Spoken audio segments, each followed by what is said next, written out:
Aho, mitaku yase. Hello, all my relations. How y'all doing?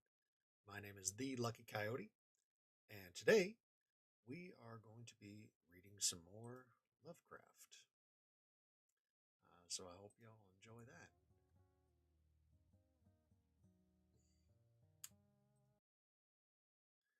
So let's get to it.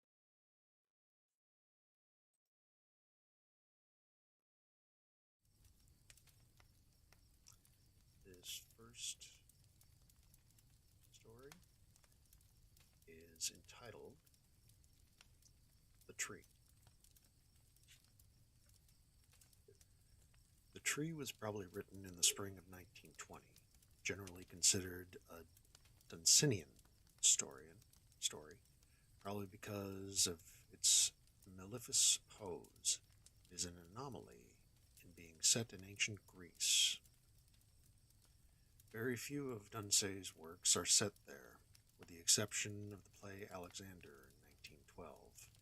The historical details Lovecraft provides allow us to date the story fairly precisely to a period in the mid 4th century BCE. Lovecraft had actually devised the plot as early as 1918 before he ever read Dunsany. The story first appeared in the Tryout, October 1921. verdant slope of the Mount Melanus in Arcadia, there stands an olive grove about the ruins of a villa. Close by is a tomb, once beautiful with the sublimest sculptures, now fallen into a great decay as the house. At one end of that tomb, its curious roots displacing the time-stained blocks of the Pentelic marble, grows an unnaturally large olive tree of oddly repellent shape, so like to some grotesque man or death-distorted body of a man, that the country folk fear to pass it at night when the moon shines faintly through the crooked boughs.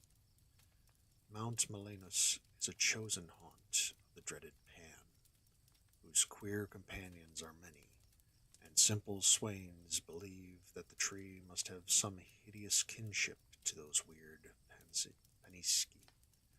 But an old beekeeper who lives in the neighboring cottage told me a different story.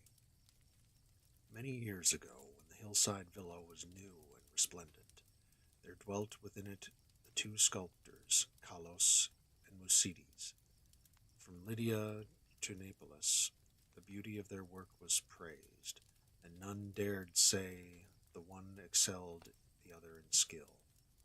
The Hermes of Kalos stood in a marble shrine in Corinth, and the palace of Modicces surmounted a pillar in Athens,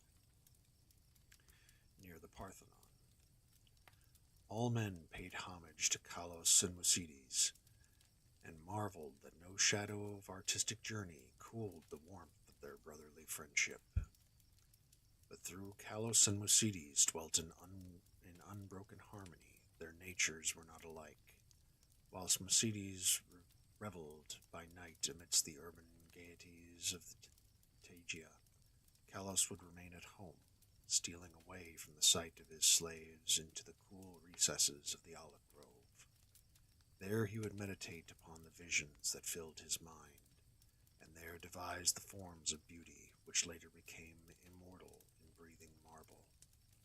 Idle folk indeed said that Kalos conversed with the spirits of the grove, and that his statues were but images of the fauns and dryads he met there, for he patterned his work after no living model.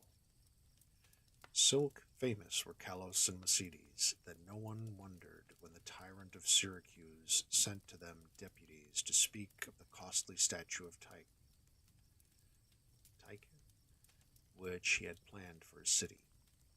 Of great size and cunning workmanship must the statue be, for it was to form a wonder of nations and a goal of travelers.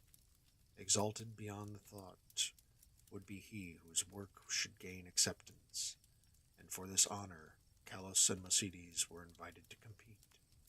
Their brotherly love was well known, and the crafty tyrant surmised that each, instead of concealing his work from the other, would offer aid and advice, this charity producing two images of unheard-of beauty, the lovelier of which would eclipse even the dreams of poets. With joy the sculptors hailed the tyrant's offer, so that in the days that followed their slaves heard of the ceaseless blows of chisels. Not from each other did Kalos and Musides conceal their work, but the sight was for them alone. Saving theirs, no eyes beheld the two divine figures released by skilful blows from the rough blocks that had imprisoned them since the world began. At night of yore, Musides sought the banquet halls of Tegea, whilst Kalos wandered alone in the olive grove. But as time passed, men observed a want of gaiety in the once sparkling Musides. It was strange, they said amongst themselves, that depression should thus seize one with so great a chance to win art's loftiest reward. Many months passed, yet in the sour face of Musides came nothing but of the sharp expectancy which the situation should arouse. Then one day Musides spoke of the illness of Kalos, after which none marveled again at his sadness, since the sculptor's attachment was known to be deep and sacred. Subsequently, many went to visit Kalos, and indeed noticed the pallor of his face.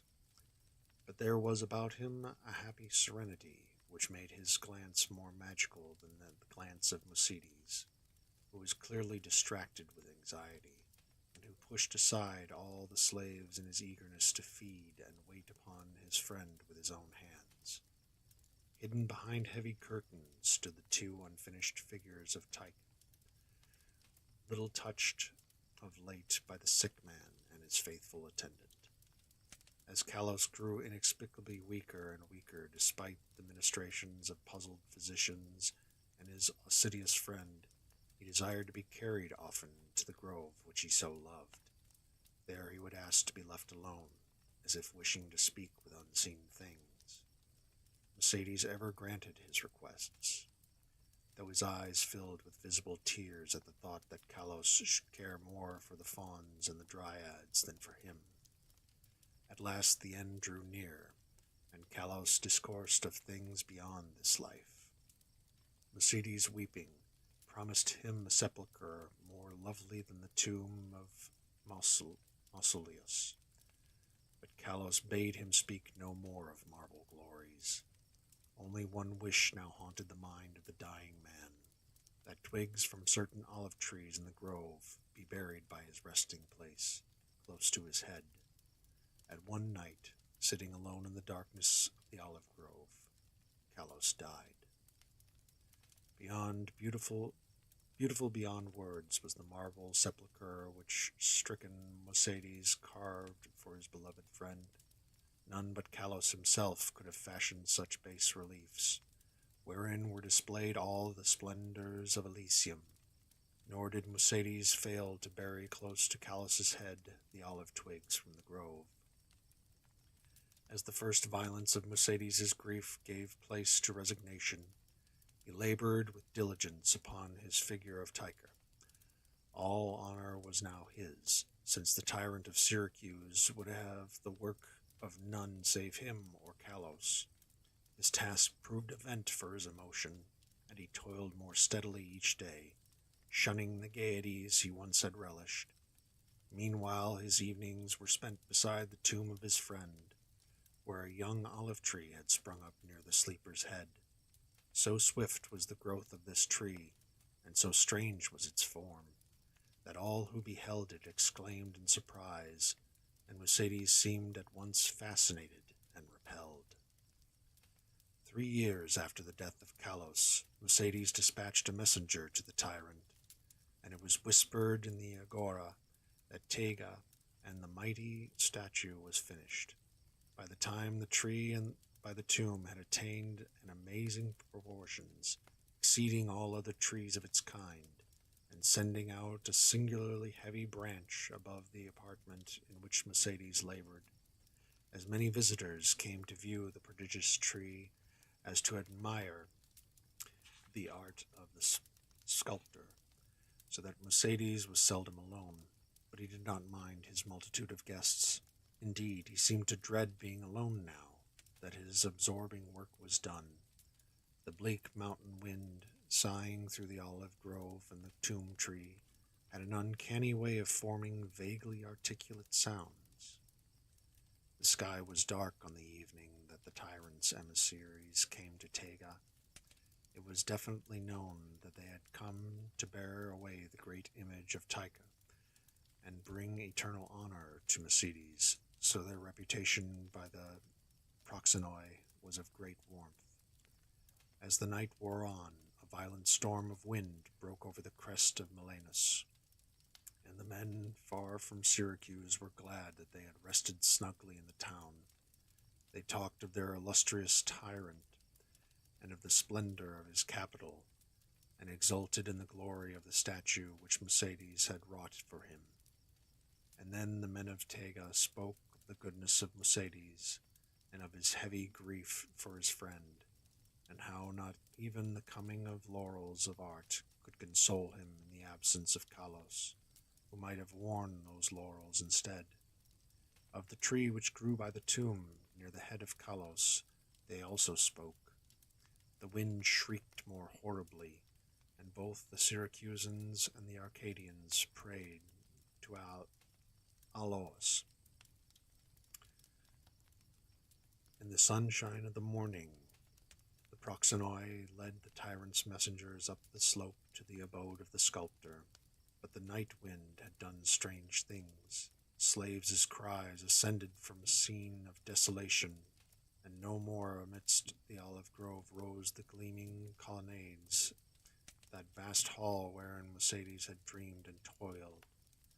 Lone and shaken mourned the humble courts and the lower walls, for upon the sumptuous greater peristyle had fallen squarely the heavy overhanging bough of the strange new tree, reducing the stately poem in marvel with odd completeness to a mound of unsightly ruins.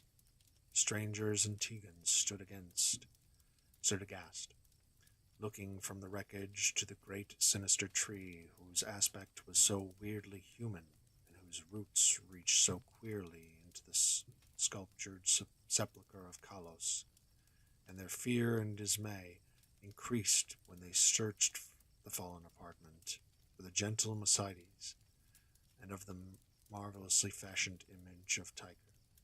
No trace could be discovered. Amidst such stupendous ruin only chaos dwelt, and the representatives of two cities left disappointed, Syracusans that had no statue to bear home, Tegans that they had no artist to crown. However, the Syracusans obtained after a while a very splendid statue in Athens, and the Tegans consoled them by erecting in the agora a marble temple commemorating the gifts and virtues and brotherly piety of Mercedes. But the olive grove still stands, as does the tree growing out of the tomb of Kalos, and the old beekeeper told me that sometimes the boughs whisper to one another in the night wind, saying over and over again, Oida, Oida, I know, I know.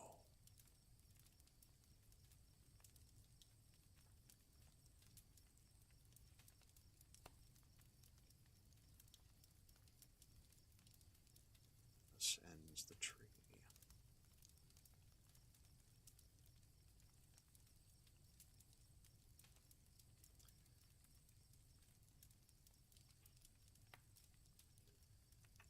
This next one is entitled Celiphias. I'm Groot.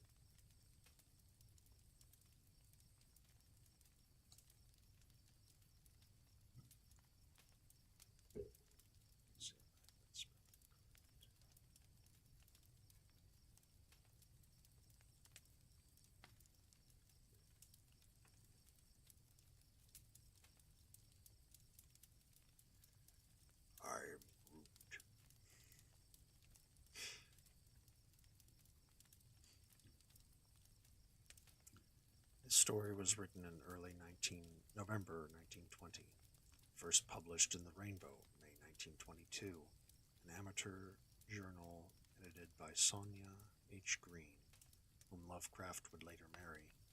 One of the most moving and delicate of Lovecraft's Dunsinian tales. It is somewhat similar in conception to Dunsey's The Coronation of Mr. Thomas Shapp in The Book of Wonder, in its portrayal of a man who leads an alternate life in dream. It was apparently based on a dream, as recorded in an entry in Lovecraft's commonplace book, Dream of Flying Over City. Another entry may also be of relevance. Man journeys into the past, or imaginative realm, leaving bodily shell behind.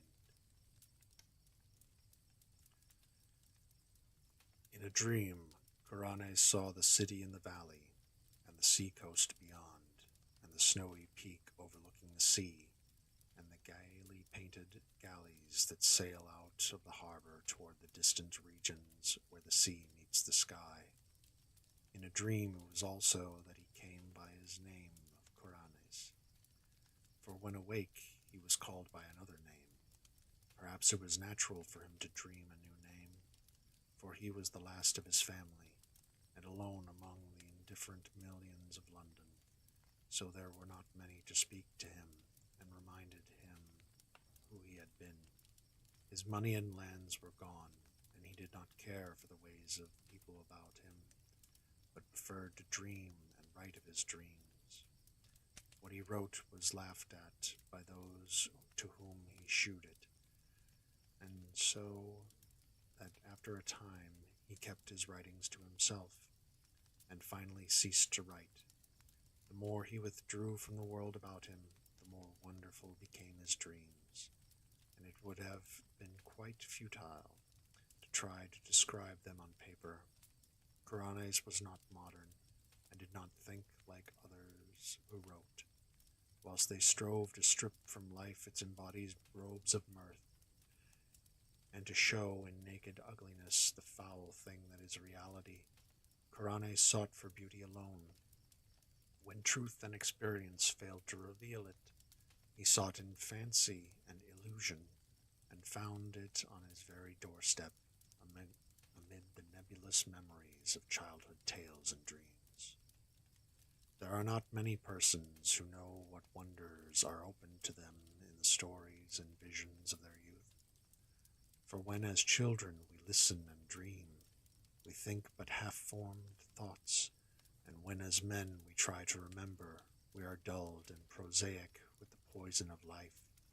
But some of us awake in the night with strange phantasms of enchanted hills and gardens, of fountains that sing in the sun, of golden cliffs overhanging murmuring seas, of plains that stretch down to sleeping cities of bronze and stone, and of shadowy companies of heroes that rise caparisoned white horses,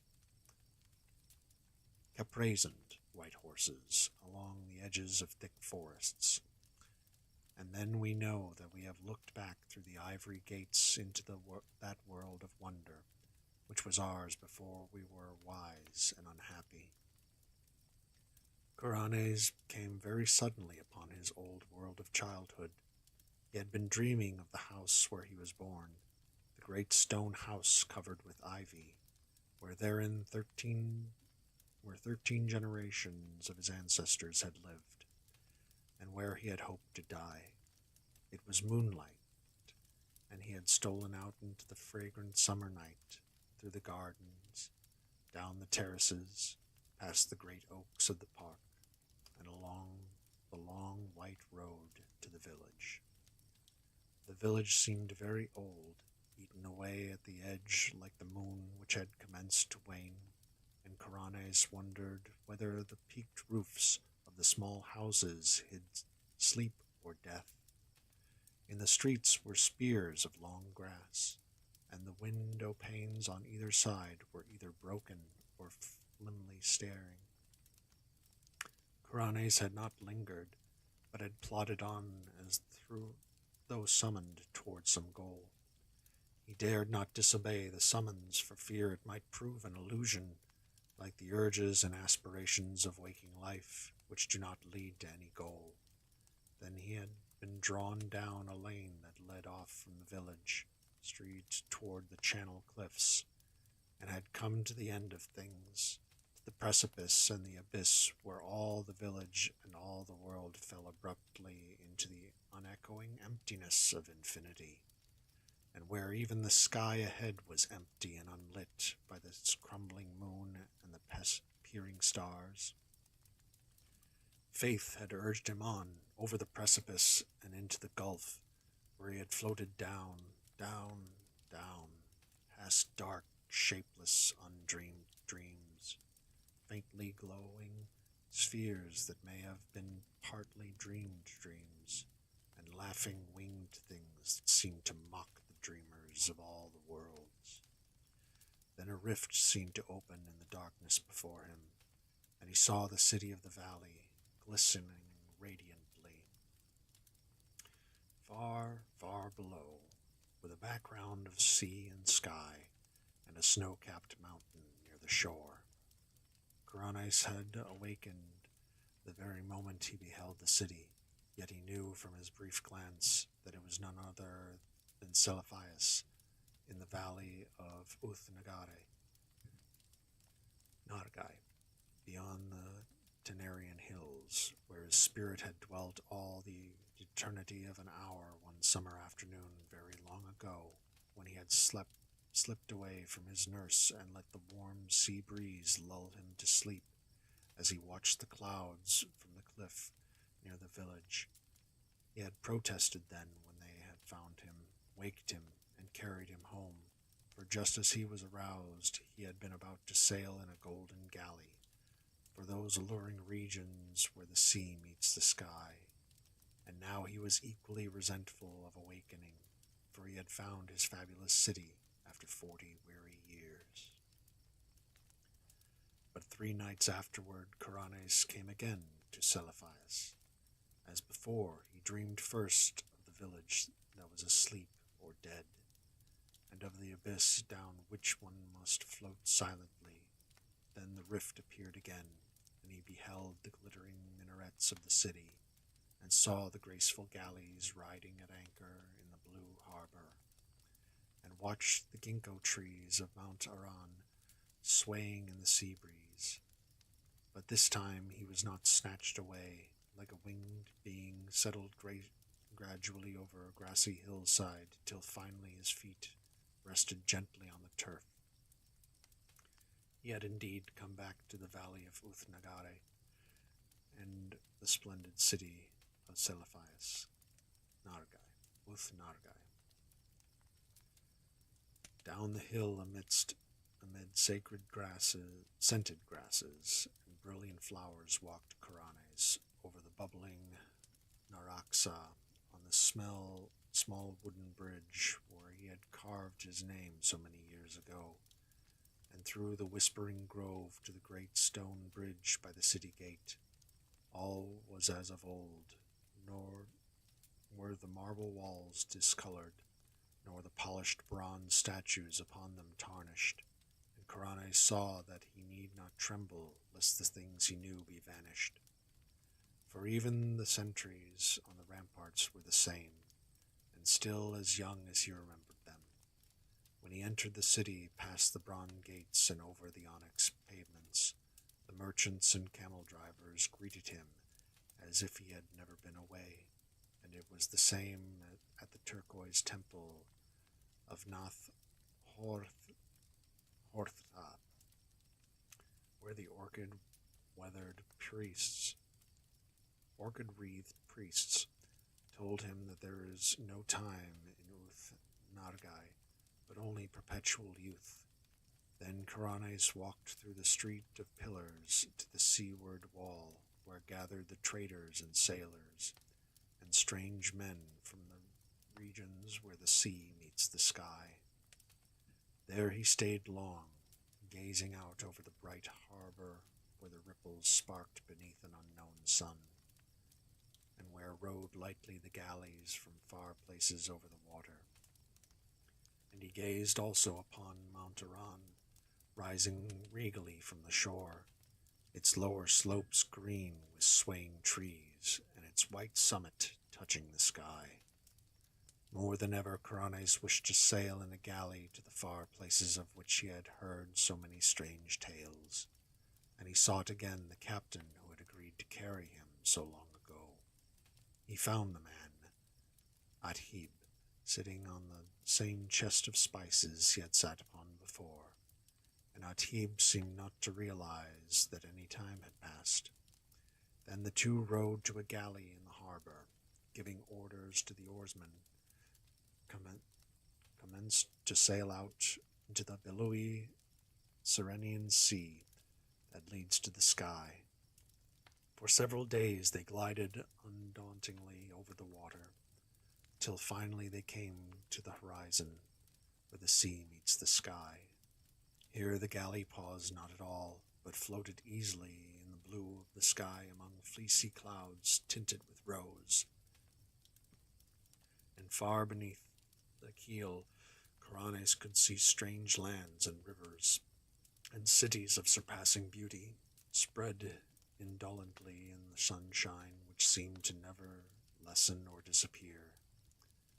At length Athib told him that their journey was near its end, and that they would soon enter the harbor of Saranian, the pink marble city of the clouds, which is built on that ethereal coast where the west wind flows into the sky.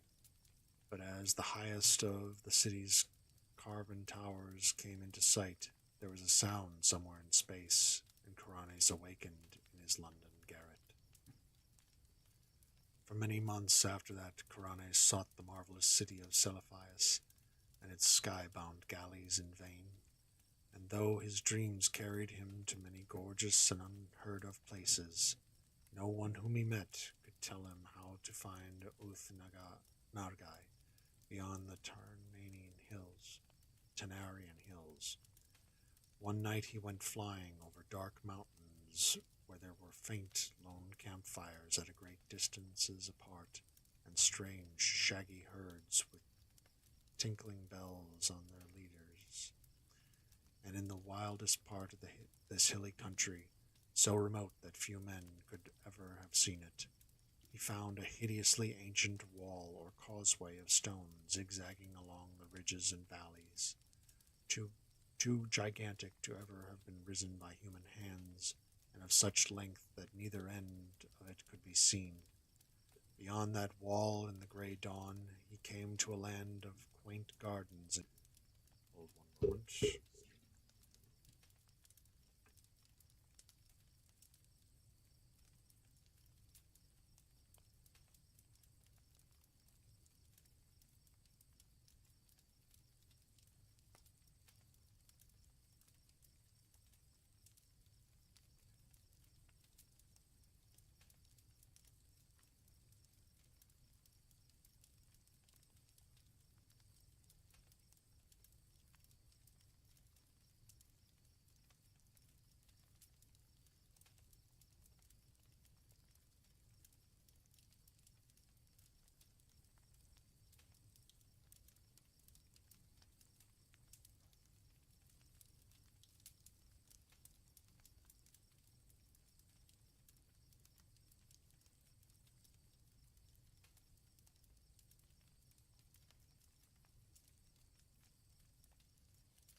Sorry about that.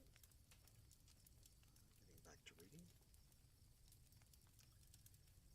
He beheld such beauty of red and white flowers, green foliage and lawns, white paths, diamond brooks, blue lakelets, carven bridges, and red-roofed pagodas, that he for a moment forgot Celephius in sheer delight, but he remembered it again when he walked down a white path toward a red-roofed pagoda, and would have questioned the people of that land about it, had he not found that there were no people there, but only birds and bees and butterflies. On another night, Karanes walked up a damp stone spiral stairway endlessly, and came to a tower window overlooking a mighty plain and river lit by the full moon. And in the silent city that spread away from the river bank, he thought he beheld some feature or arrangement which he had known before.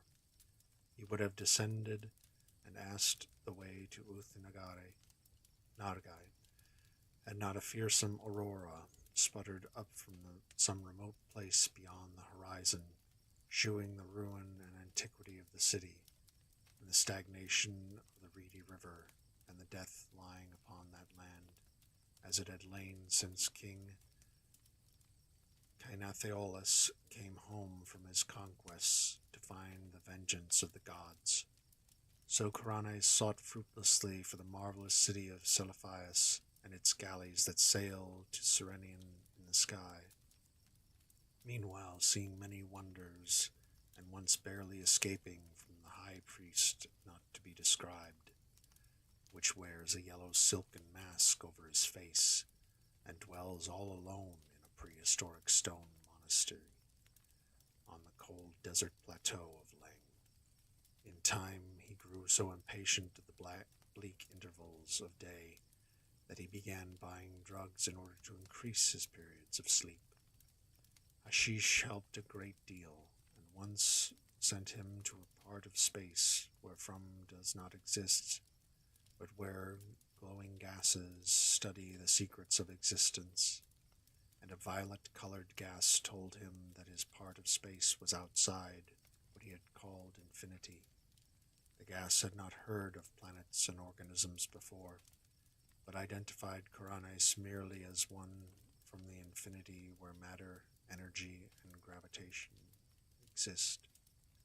Karanes was now very anxious to return to the minaret-studded Seliphias, and increased his doses of drugs, but eventually he had no more money left, and could buy no drugs.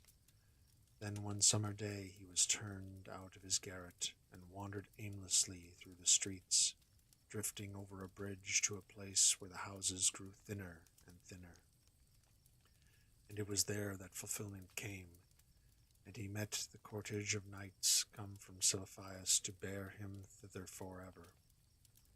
Handsome knights they were, astride roan horses and clad in shining armor, with tabards of cloth gold curiously emblazoned. So numerous were they that Karanes almost mistook them for an army, but their leader told him that they were sent in his honor, since it was he who had created Uth Nargai in his dreams, on which account he was now to be appointed its chief god forevermore. Then they gave Karanes a horse and placed him on the head of the cavalcade, and all rode majestically through the downs of Surrey, and onward toward the region where Karanes and his ancestors were born.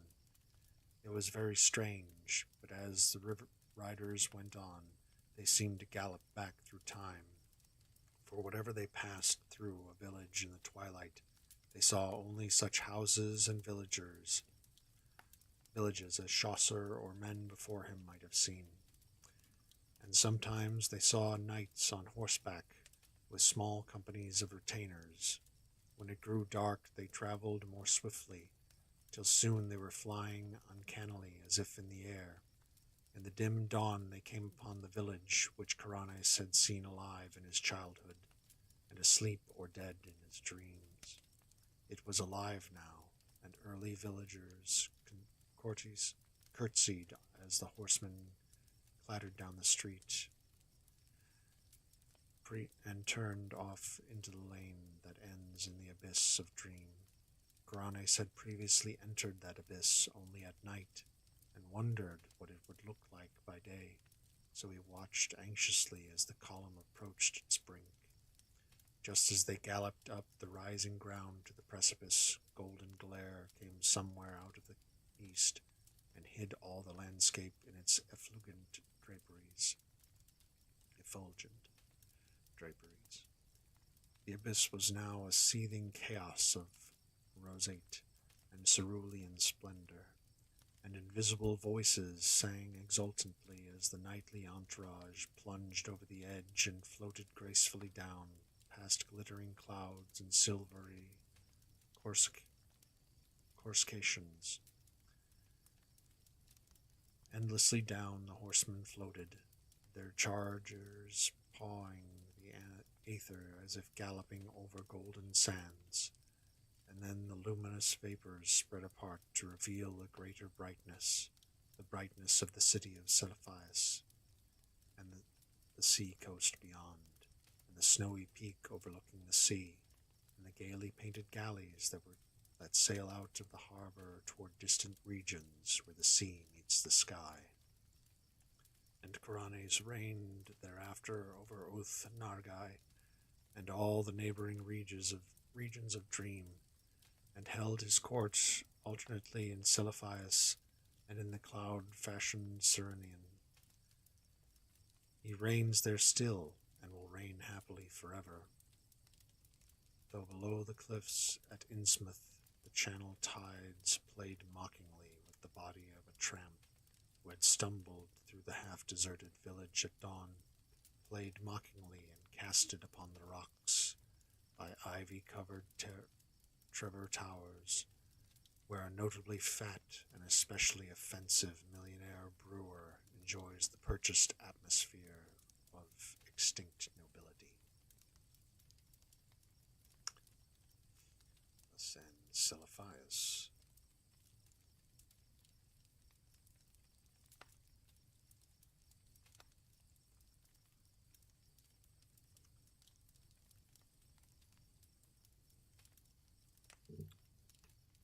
This next story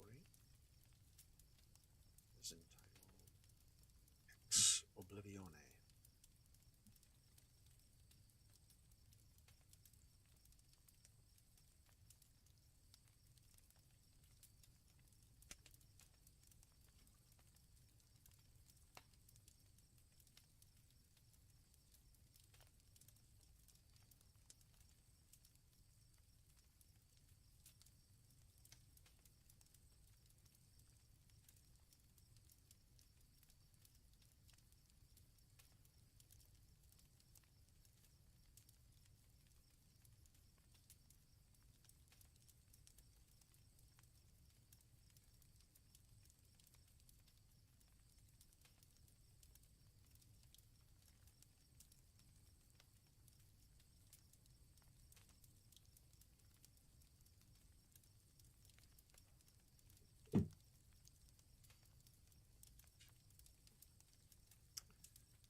This prose poem was probably written in late 1920 or early 1921. It was published in the United Amateur for March 1921. The title is Latin for From Oblivion, apparently referring to the fact that, as we learn at the end of the story, the narrator is telling his story after having escaped into the realm of oblivion. The tale perhaps reflects Lovecraft's sentiment, as he wrote in an essay of this period, that quote, there is nothing better than oblivion, since in oblivion there is no wish unfulfilled, end quote. It is possible that this story is identical to a purportedly lost work entitled Life and Death, that some bibliographers claim to have seen in an amateur journal of this period. When the last days were upon me, and the ugly trifles of existence began to drive me to madness, like the small drops of water that torturers let fall ceaselessly upon one spot of their victim's body, I loved the irradiate refuge of sleep. In my dreams I found a little of the beauty I had vainly sought in life, and wandered through old gardens and enchanted woods. Once, when the wind was soft and scented, I heard the south calling, and sailed endlessly and languorously under strange stars. Once, when the gentle rain fell, I glided in a barge down a sunless stream under the earth till I reached another world of purple twilight, iridescent arbors, and undying roses. And once I walked through a golden valley that led to shadowy groves and ruins, and ended in a mighty wall green with antique vines, and pierced by a little gate of bronze.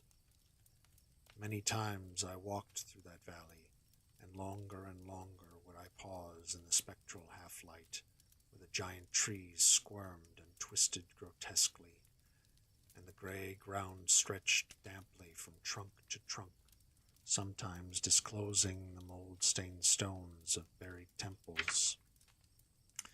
And always the goal of my fancies was the mighty vine-grown wall, with the little gate of bronze therein. After a while, as the days of waking became less and less bearable from their grayness and sameness, I would often drift in opiate peace through the valley and the shadowy groves, and wonder how I might seize them for my eternal dwelling place, so that I need no more crawl back to a dull world stripped of interest and new colors. And as I looked upon the little gate in the mighty wall, I felt that beyond it lay a dream country from which, once it was entered, there would be no return.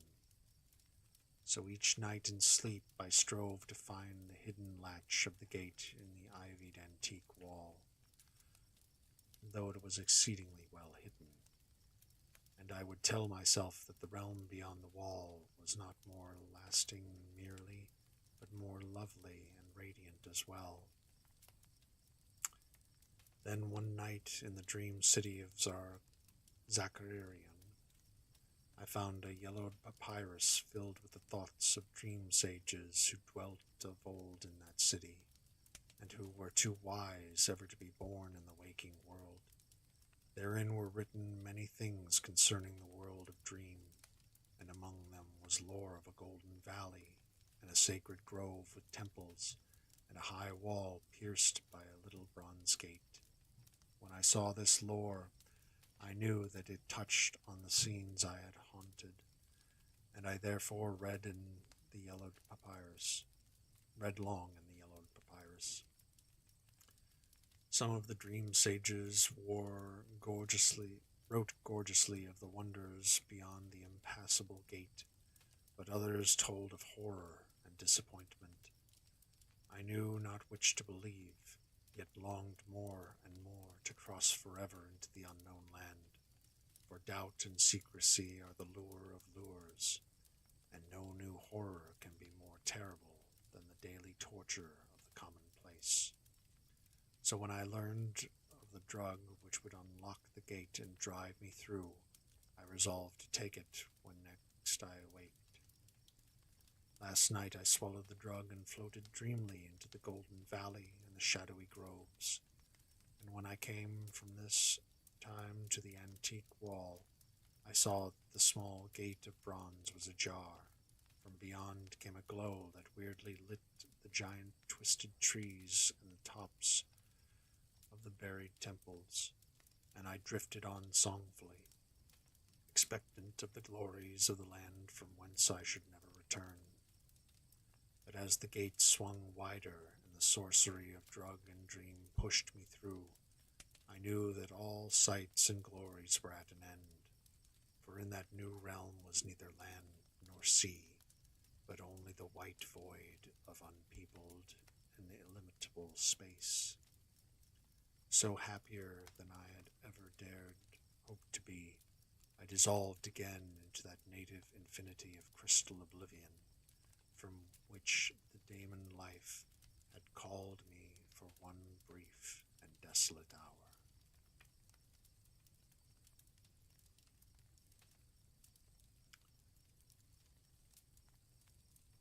Thus ends Ex Oblivione.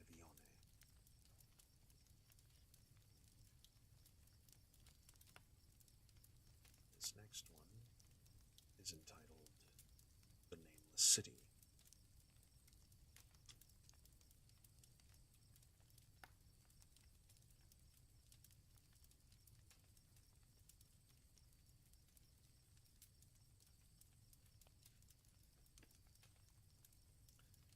This story was written in January 1921 and was first published in The Wolverine, November 1921.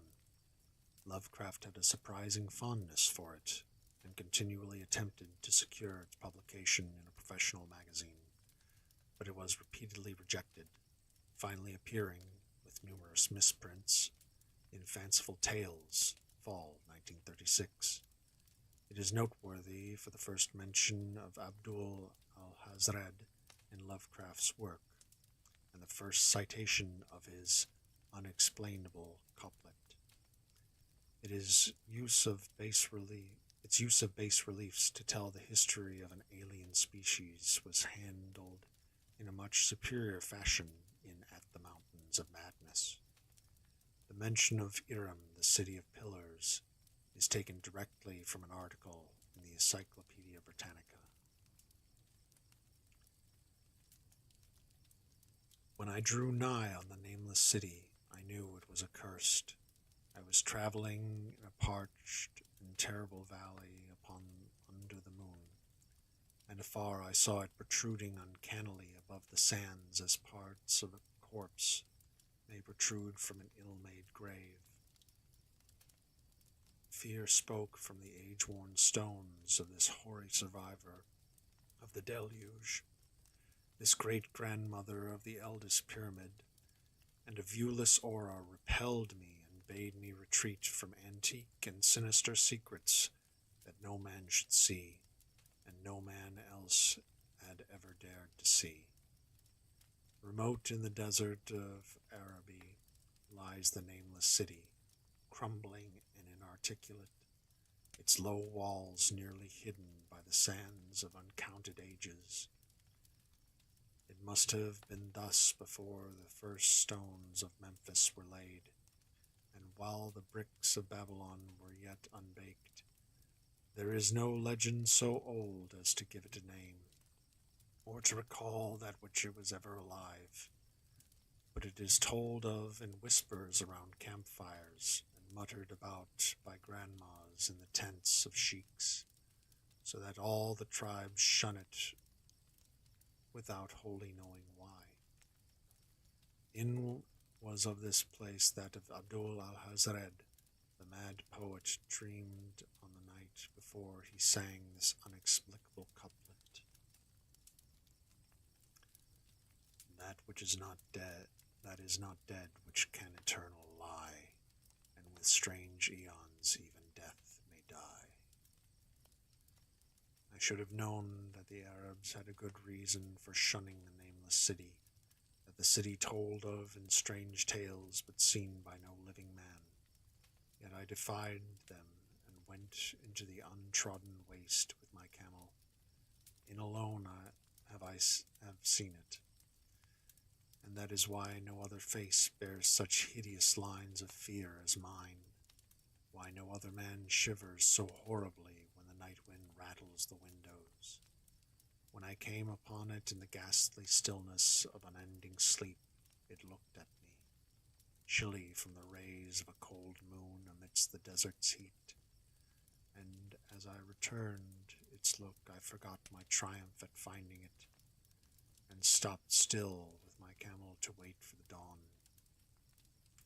For hours I waited, till the east grew grey and the stars faded, and the grey turned to roseal light edged with gold. I heard a moaning and saw a storm of sand stirring among the antique stones, through which the sky was clear and the vast reaches of the desert still. Then suddenly, above the desert's far rim, came the blazing edge of the sun, seen through the tiny sandstorm which was passing away, and in my fevered state I fancied that from some remote depth there came a crash of musical metal to hail the fiery disk as Memnon hails it from the banks of the Nile. My ears rang and my imagination seethed as I led my camel slowly across the sand to that unvocal stone place, that no place too old for Egypt and Meroe to remember, that place too old for Egypt and Meroe to remember, that place which I alone of living men had seen. In and out amongst the shapeless foundations of houses and places I wandered, finding never a carving or inscription to tell of those men, if men they were, who built the city and dwelt therein so long ago. The antiquity of the spot was unwholesome, and I longed to encounter some sign or device to prove that the city was indeed fashioned by mankind. There were certain proportions and dimensions in the ruins which I did not like. I had with me many tools, and dug much within the walls of the obliterated edifices, but progress was slow, and nothing significant was revealed. When night and the moon returned, I felt a chill wind, which brought new fear, so that I did not dare to remain in the city. And as I went outside the antique walls to sleep, a small, sighing sandstorm gathered behind me, blowing over the gray stones through the moon, though the moon was bright and most of the desert still. I awaked just at dawn from a pageant of horrible dreams, my ears ringing as from some metallic peal. I saw the sun peering redly through the last gusts of a little sandstorm that hovered over the nameless city and marked the quietness of the rest of the landscape. Once more I ventured within those brooding ruins that swelled beneath the land like an ogre under a coverlet, and again dug vainly for relics of the forgotten race. At noon I rested, and in the afternoon I spent much time tracing the walls and the bygone streets, and the outlines of the nearly vanished buildings. I saw that the city had been mighty indeed, and wondered at the sources of its greatness. To myself I pictured all the splendors of an age so distant that Chaldea could not recall it, and thought of Sarnath the doomed, that stood in the land of Nar when mankind was young, and of Ib, that was carven of grey stone before mankind existed. All at once I came upon a place where the bedrock rose stark through the land and formed a low cliff, and here I saw with joy what seemed to promise further traces of the antediluvian people. Hewn rudely on the face of the cliff were the unmistakable facades of several small, squat rock houses or temples, whose interiors might preserve many secrets of ages too remote for calculation, though sandstorms had long since effaced any carvings which may have been outside. Very low and sand-choked were all of the dark apertures near me, but I cleared one with my spade and crawled through it, carrying a torch to reveal whatever mysteries it might hold. When I was inside, I saw that the cavern was indeed a temple, and beheld plain signs of the race that had lived and worshipped before the desert was a desert. Primitive altars, pillars, and niches, all curiously low, were not absent. And though I saw no sculptures nor frescoes, there were many singular stones clearly shaped into symbols by artificial means. The lowness of the chiseled chamber was very strange, for I could hardly more than kneel upright, but the area was so great that my torch shewed only a part at a time. I shuddered oddly in some of the far corners, for certain altars and stones suggested forgotten rites of terrible, revolting, and inexplicable nature, and made me wonder what matter of men could have made and frequented such a temple.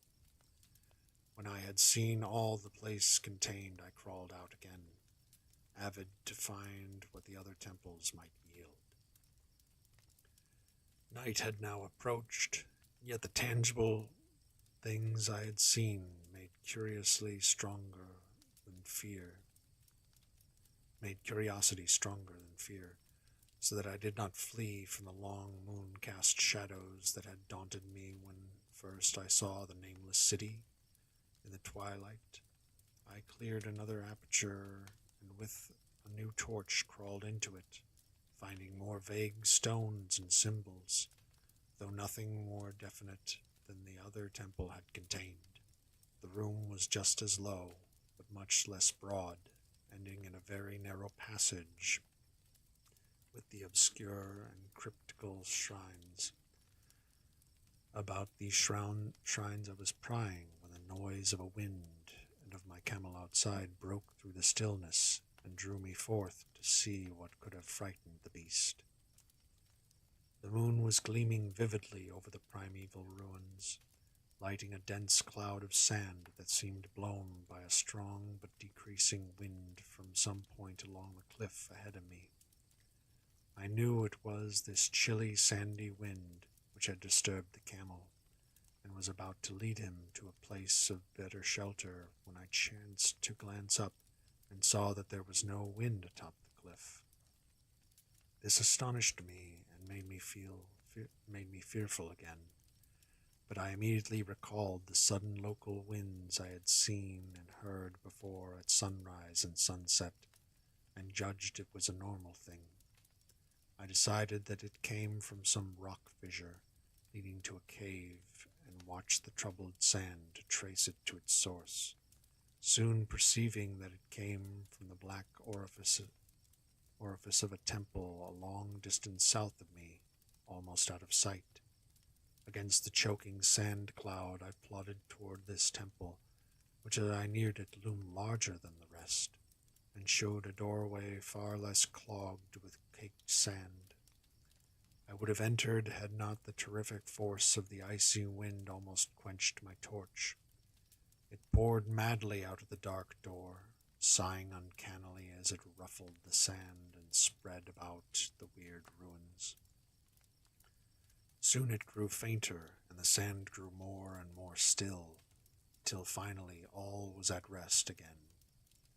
But a presence seemed stalking among the spectral stones of the city, and when I glanced at the moon it seemed to quiver as though mirrored in unquiet waters. I was more afraid than I could explain, but not enough to dull my thirst for wonder. So as soon as the wind was quite gone, I crossed into the dark chamber from which it had come. This temple, as I had fancied from the outside, was larger than either of those I had visited before, and was presumably a natural cavern, since it bore winds from some region beyond. Here I could stand quite upright, but saw that the stones and altars were as low as those in the other temples. On the walls and roof I beheld for the first time some traces of the pictorial art of that ancient race, curious curling streaks of paint that had almost faded or crumbled away, and on two of the altars I saw with rising excitement a maze of well-fashioned curvilinear carvings. As I held my torch aloft, it seemed to me that the shape of the roof was too regular to be natural, and I wondered what the prehistoric cutters of stone had first worked upon. Their engineering skill must have been vast. Then a brighter flare of the fantastic flame showed me that for which I had been seeking, the opening to those remoter abysses whence the sudden wind had blown, and I grew faint when I saw that it was a small and plainly artificial door, chiseled in the solid rock.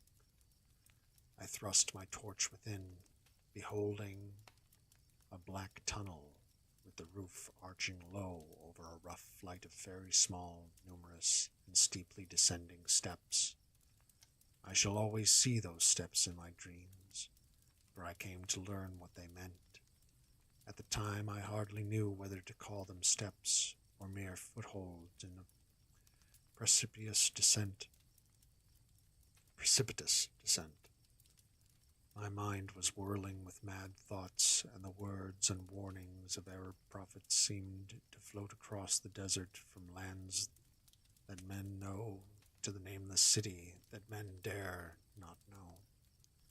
Yet I hesitated only a moment before advancing through the portal and commencing to climb cautiously down the steep passage, feet first as though on a ladder. It is only in the terrible phantasms of drugs or delirium that any other man can have had such a descent as mine. The narrow passage led infinitely down like some hideous haunted well, and the torch I held above my head could not light the unknown depths toward which I was crawling. I lost track of the hours and forgot to consult my watch. though I was frightened when I thought of the distance I must be traversing. There were changes of direction and of steepness, and once I came to a long, low, level passage where I had to wriggle feet first along the rocky floor, holding my torch at arm's length beyond my head. The place was not high enough for kneeling. After that were more of the steep steps, and I was still scrambling down interminably when my failing torch died out. I do not think I noticed it at the time, for when I did notice, I was still holding it above me as if it were ablaze. I was quite unbalanced with that instinct for the strange and the unknown which had made me a wanderer upon the earth and a haunter of far, ancient, and forbidden places. In the darkness there flashed before my mind fragments of my cherished treasury of demonic lore, sentences from Alhazred the Mad Arab, paragraphs from the apocryphal nightmares of Damascus, and infamous lines from the delirious Image du Monde of Gauthier de Metz. I repeated queer extracts and muttered of Afrasib and the daemons that floated with him down the Oxus, later chanting over and over again a phrase from one of Lord Dunsay's tales. The unreverberate blackness of the abyss. Once, when the descent grew amazingly steep, I recited something in sing-song from Thomas Moore until I feared to recite more. A reservoir of darkness, black, as witches' cauldrons are when filled, when moon drugs in the eclipse distilled, leaning to look if foot might pass. Down through that chasm I saw beneath, as far as vision could explore, the jetty sides as smooth as glass, looking as if just varnished o'er, with that dark pitch the sea of death throws out upon its slimy shore. Time had quite ceased to exist when my feet again felt a level floor, and I found myself in a place slightly higher than the rooms in the two smaller temples, now so incalculably far above my head. I could not quite stand, but could kneel upright, and in the dark I shuffled and crept hither and thither at random. I soon knew that I was in a narrow passage, whose walls were lined with cases of wood having glass fronts, as in that Paleozoic and abysmal place I felt of such things as polished wood and glass. I shuddered at the possible implications.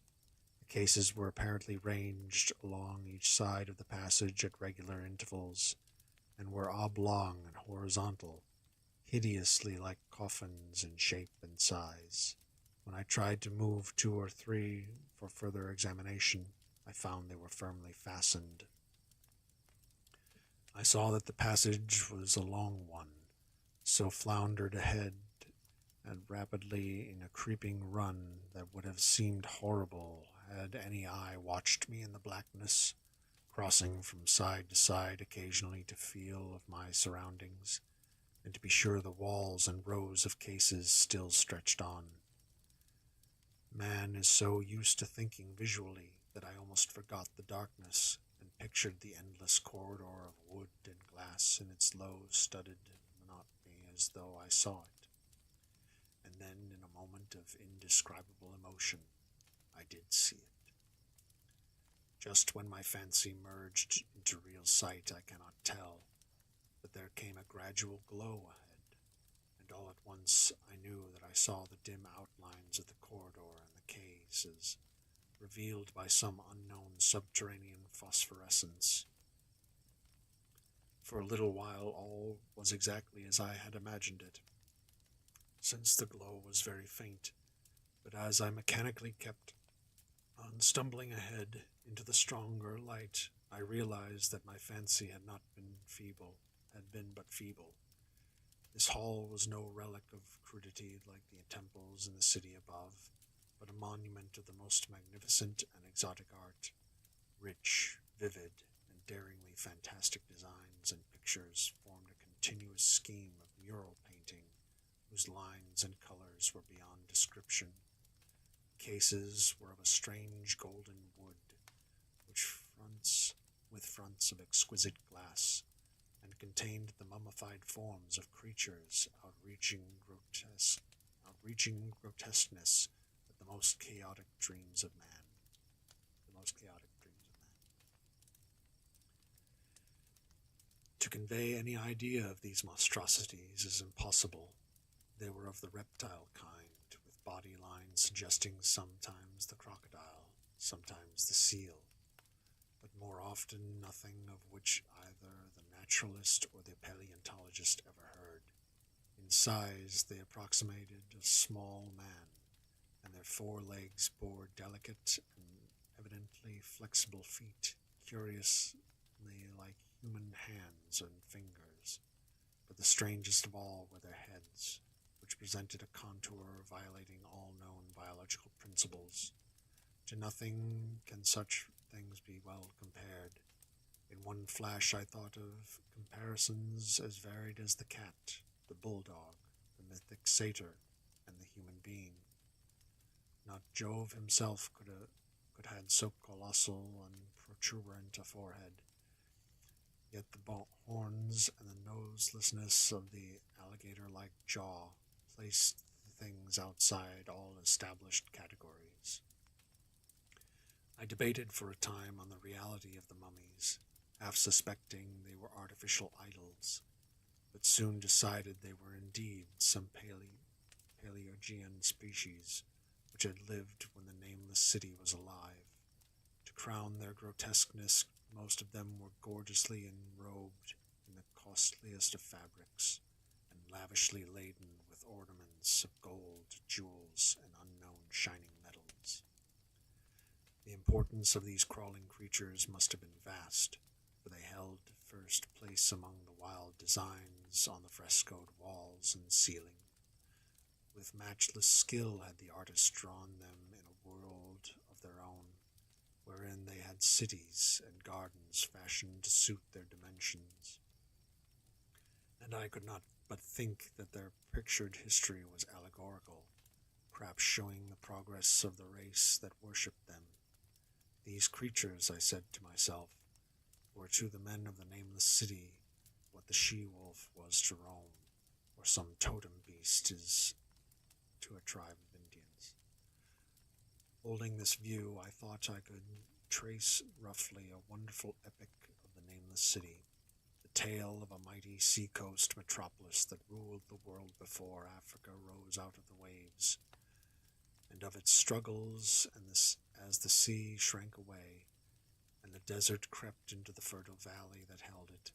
I saw its wars and triumphs, its troubles and defeats, and afterward its terrible fight against the desert when thousands of its people, here represented in allegory by the grotesque reptiles, were driven to chisel their way down through the rocks in some marvelous manner to another world, whereof their prophets had told them.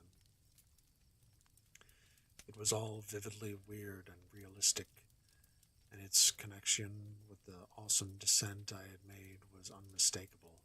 I even recognized the passages. As I crept along the corridor toward the brighter light, I saw later stages of the painted epic, and leave-taking of the race that had dwelt on the nameless city and the valley around for 10 million years. The race whose souls shrank from quitting scenes their bodies had known so long, where they had settled as nomads in the earth's youth, hewing in the virgin rock those primal shrines at which they never ceased to worship. Now that the light was better, I studied the pictures more closely, and, remembering that the strange reptiles must represent the unknown men, pondered upon the customs of the nameless city. Many things were peculiar and inexplicable. The civilization, which included a written alphabet, had seemingly risen to a higher order than those immeasurably later civilizations of Egypt and Chaldea. Yet there were curious omissions, for I could, for example, find no pictures to represent deaths or funeral customs, save such as were related to wars, violence, and plagues. And I wondered at the reticence shown concerning natural death. It was as though an ideal of earthly immortality had been fostered as a cheering illusion. Still nearer at the end of the passage were painted scenes of the utmost picturesqueness and extravagance, contrasted views of the nameless city in its desertion and growing ruin, and of the strange new realm or paradise to which the race had hewed its way through the stone. In these views the city and the desert valley were shown always by moonlight, the golden nimbus hovering over the fallen walls and half revealing the splendid perfection of former times, shown spectrally and elusively by the artist. The paradisal scenes were almost too extravagant to be believed, portraying a hidden world of eternal day filled with glorious cities and ethereal hills and valleys. At the very last, I thought I saw signs of an artistic anticlimax. The paintings were less skillful and much more bizarre than even the wildest of the earlier scenes. They seemed to record a slow decadence of the ancient stock, a slow decadence of the ancient stock, coupled with a growing ferocity toward the outside world from which it was driven by the desert. The forms of the people, always represented by the sacred reptiles, appeared to be gradually wasting away, though their spirit has shown hovering about the ruins by moonlight gained in proportion. Emaciated priests, displayed as reptiles in ornate robes, cursed the upper air and all who breathed it, and one terrible final scene showed a primitive-looking man, perhaps a pioneer of ancient Iram, the city of pillars, torn to pieces by members of the elder race. I remembered how the Arabs fear that nameless city, and was glad that beyond this place the grey walls and ceiling were bare. As I viewed the pageant of mural history, I had approached very closely the end of the low-ceiled hall, and was aware of a great gate through which came all of the illuminating phosphorescence. Creeping up to it, I cried aloud in a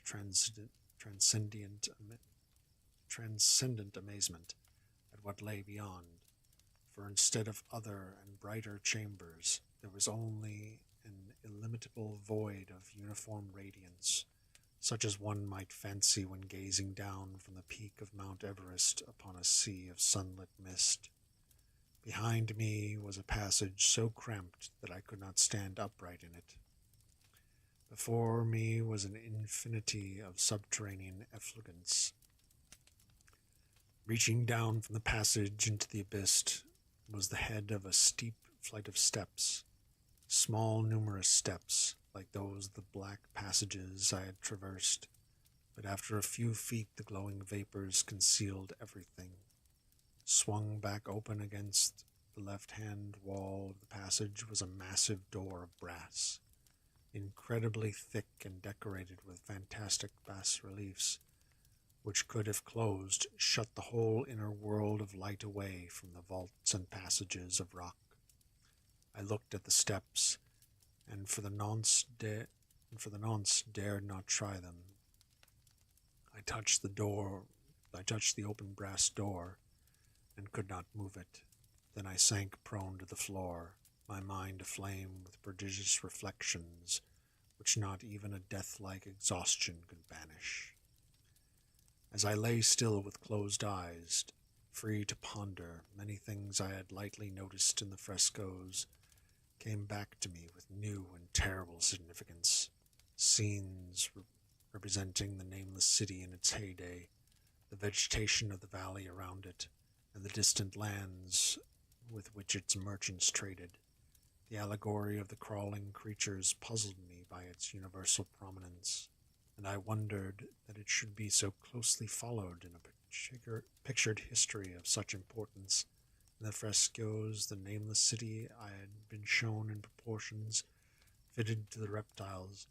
I wondered what its real proportions and magnificence had been, and reflected a moment on certain oddities I had noticed in the ruins. I thought curiously of the lowness of the primal temples and of the underground corridor, which were doubtless hewn thus out of deference to the reptile deities there honored, though it perforce reduced the worshippers to crawling. Perhaps the very rites had involved crawling in imitation of the creatures. No religious theory, however, could easily explain why the level passage in that awesome descent should be as low as the temples, or lower, since one could not even kneel in it. As I thought of the crawling creatures whose hideous mummified forms were so close to mine, I felt a new throb of fear. Mental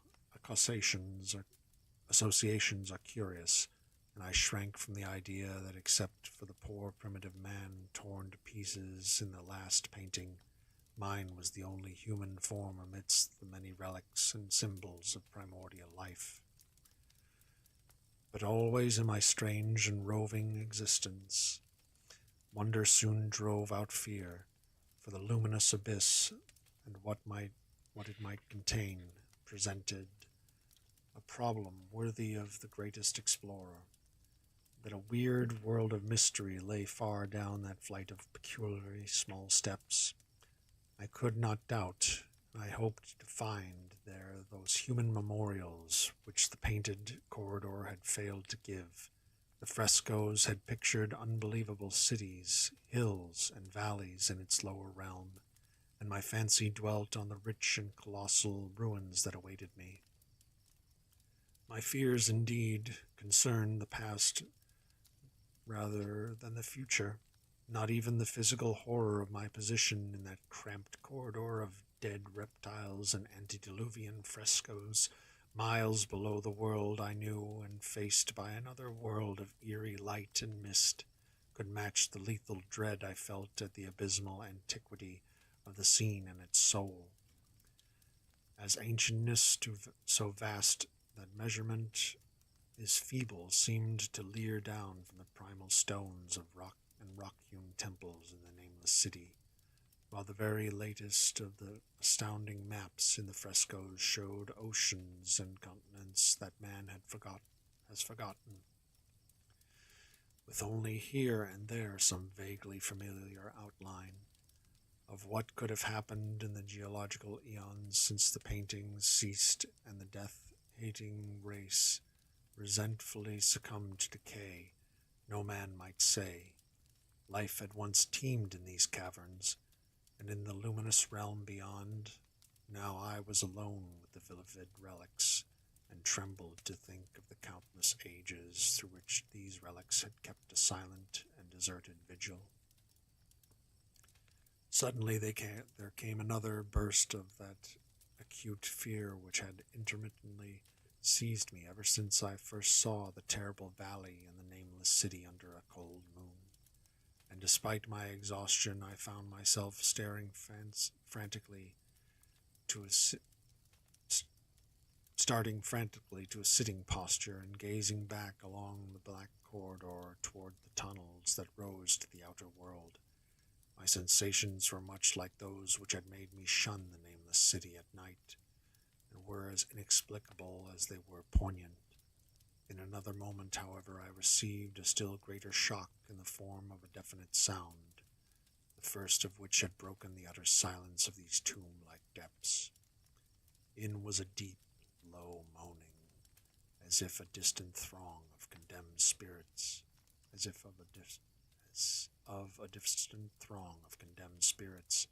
and came from the direction in which I was staring. Its volume rapidly grew, until soon it reverberated frightfully over the low passage, and at the same time I became conscious of an increasing draught of cold air, likewise flowing from the tunnels and the city above.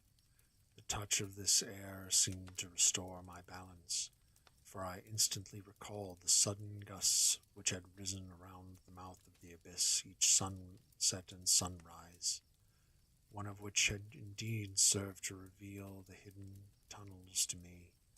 I looked at my watch and saw that sunrise was near, so braced myself to resist the gale which was sweeping down to its cavern home, as it had swept forth at evening.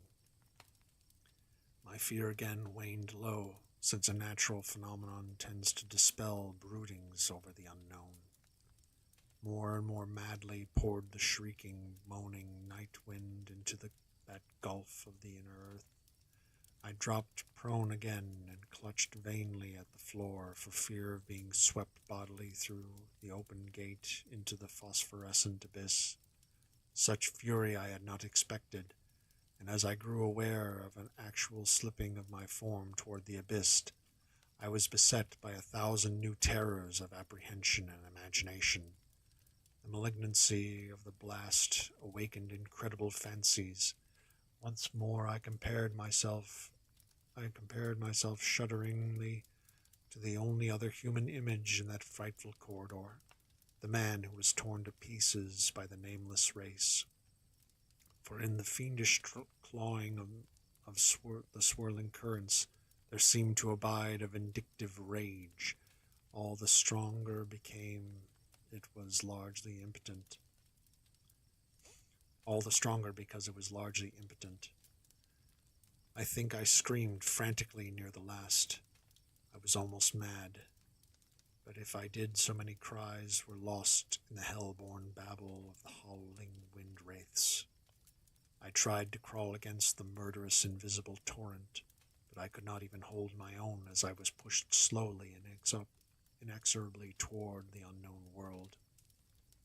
Finally, reason must have wholly snapped, for I fell to babbling over and over that unexplainable couplet of the mad Arab Alhazred, who dreamed of the nameless city. That which is dead, that is not dead which can eternal lie, and with strange eons even death may die. Only the grim brooding desert gods know what really took place, what indescribable struggles and scrambles in the dark I endured, or what Abaddon guided me back to life, where I must always remember and shiver in the night wind till oblivion, or worse, claims me. Monstrous, unnatural, colossal was the thing, too far beyond all the ideas of man to be believed except in the silent, damnable small hours when one cannot sleep. I have said that the fury of the rushing blast was infernal, cacodemonical, and that its voices were hideous with the pent-up viciousness of desolate entities. Eternities. Presently these voices were still chaotic before me, seeming to my beating brain to take an articulate form behind me, and down there in the grave of unnumbered aeon-dead antiquities, leagues below the dawn-lit world of men, I heard the ghastly cursing and snarling of strange tongued fiends. Turning, I saw outlined against the luminous ether of the abyss what could not be seen against the dusk of the corridor, a nightmare horde of rushing devils, hate-distorted, grotesquely panoplied, half-transparent devils of a race no man might mistake, crawling reptiles of the nameless city. And as the wind died away, I was plunged into the ghoul-peopled blackness of the earth's bowels, where behind the last of the creatures the great brazen door clanged shut with a deafening peal of metallic music whose reverberations swelled out to the distant world to hail the rising sun as Memnon hails it from the banks of the Nile. Thus ends the nameless city.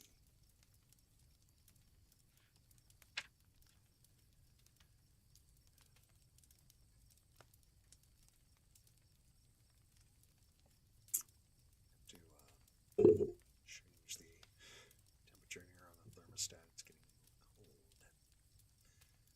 Because we're traveling too far down into the depths. But I will be right back. Just hold a moment.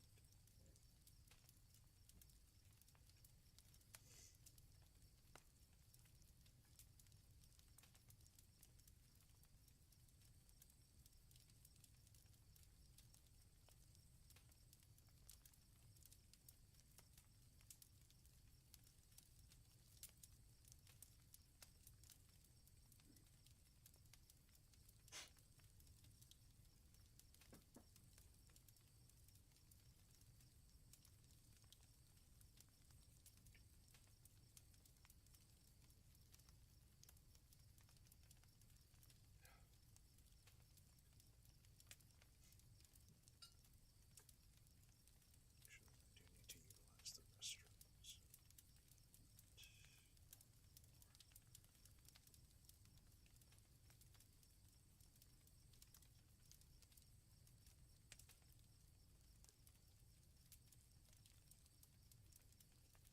That is also not the name of the story.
Alright. Now turn back on Bridger.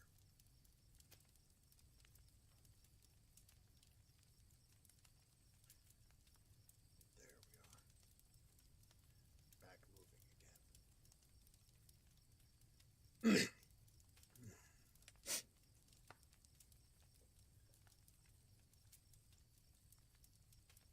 This next story is called Hypnos.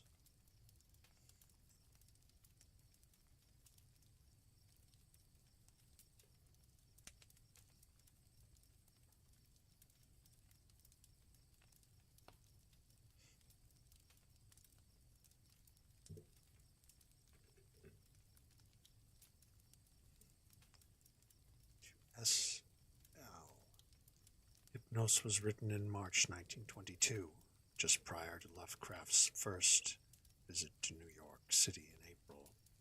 The story is dedicated to S.L.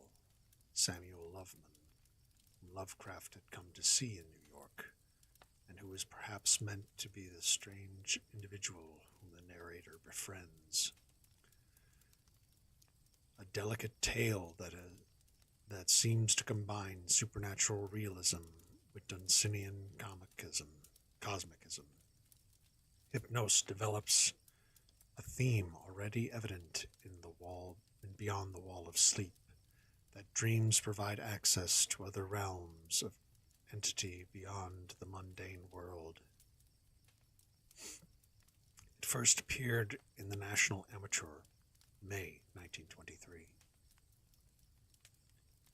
Apropos of sleep, that sinister adventure of all our nights, we may say that men go to bed daily with an audacity that would be incomprehensible if we did not know that it is the result of ignorance of the danger.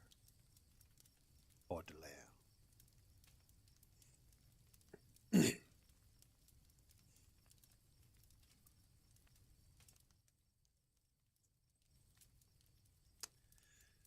May the merciful gods, if indeed there be such, guard those hours when no power of the will or drug that the cunning of man devises can keep me from the chasm of sleep. Death is merciful, for there is no return therefrom. But with him who has come back out of the nethermost chambers of night, haggard and knowing, peace rests nevermore. Fool that I was to plunge with such unsanctioned frenzy into mysteries no man was meant to penetrate. Fool or god that he was, my only friend, who led me and went before me, and who in the end passed into terrors which may yet be mine. We met, I recall, in a railway station, where he was the center of a crowd of the vulgarly curious. He was unconscious, having fallen in a kind of convulsion, which imparted to his slight, black-clad body a strange rigidity. I think he was then approaching 40 years of age, for there were deep lines in the face, wan and hollow-cheeked, but oval and actually beautiful, and touches of gray in the thick, waving hair and small, full beard, which had once been of the deepest raven black. His brow was white as the marble of Pentaculus, and of a height and breadth almost godlike. I said to myself, with all the ardor of a sculptor, that this man was a faun's statue out of antique Hellas, dug from a temple's ruins and brought somehow to life in our stifling age, only to feel the chill and pressure of devastating years. And when he opened his immense, sunken, and wildly luminous black eyes, I knew he would be thenceforth my only friend, the only friend of one who had never possessed a friend before. For I saw that such eyes must have looked fully upon the grandeur and the terror of realms beyond normal consciousness and reality, realms which I had cherished in a fancy but vainly sought. So as I drove the crowd away, I told him he must come home with me and be my teacher and leader in unfathomed mysteries, and he assented without speaking a word. Afterward I found that his voice was music, the music of deep viols, and of crystalline spheres. We talked often in the night and in the day, when I chiseled busts of him and carved miniature heads in ivory to immortalize his different expressions. Of our studies it is impossible to speak. since they held so slight a connection with anything of the world as living men can conceive it. They were of that vaster and more appalling universe of dim entity and consciousness which lies deeper than matter, time, and space, and whose existence we suspect only in certain forms of sleep, those rare dreams beyond dreams, which come never to common men, and but once or twice in the lifetime of imaginative men, cosmos of our waking knowledge, born from such a universe as a bubble is born from the pipe of a jester, touches it only as such a bubble may touch its sardonic source when sucked back by the jester's whim. Men of learning suspect it little and ignore it mostly. Wise men have interpreted dreams, and the gods have laughed. One man with oriental eyes has said that all time and space are relative, and men have laughed. But even that man with oriental eyes has done no more than suspect, and I wished and tried to do more than suspect, and my friend had tried and partly succeeded. Then we both tried together, and with the exotic drugs courted terrible and forbidden dreams in the tower studio chamber of the old manor house in Horay, Kent. Among the agonies of these after days is that chief of torments, inarticulateness. What I learned and saw in those hours of impious exploration can never be told, for want of symbols or suggestions in any language. I say this because from first to last our discoveries partook only the nature of sensations, sensations correlated with no impression which the nervous system of normal humanity is capable of receiving. They were sensations, yet within them lay unbelievable elements of time and space, things which at bottom possess no distinct and definite existence. Human utterance can best convey the general character of our experiences by calling them plungings or soarings, for in every period of revelation some part of our minds broke boldly away from all that is real and present, rushing aerially along shocking, unlighted, and fear-haunted abysses, and occasionally tearing through certain well-marked and typical obstacles describable only as viscous, uncouth clouds or vapors. In these black and bodiless flights were sometimes alone and sometimes together. When we were together, my friend was always far ahead. I could comprehend his presence despite the absence of form by a species of pictorial memory, where his face appeared to me, golden from a strange light, and frightful with its weird beauty, its anonymously youthful cheeks, its burning eyes, its Olympian brow, and its shadowing hair and growth of beard. Of the progress of time we kept no record, for time had become to us the merest illusion. I know only that there must have been something very singular involved, since we came at length to marvel why we did not grow old. Our discourse was unholy, and always hideously ambitious. No god or demon could have aspired to discoveries and conquests like those which we planned in whispers.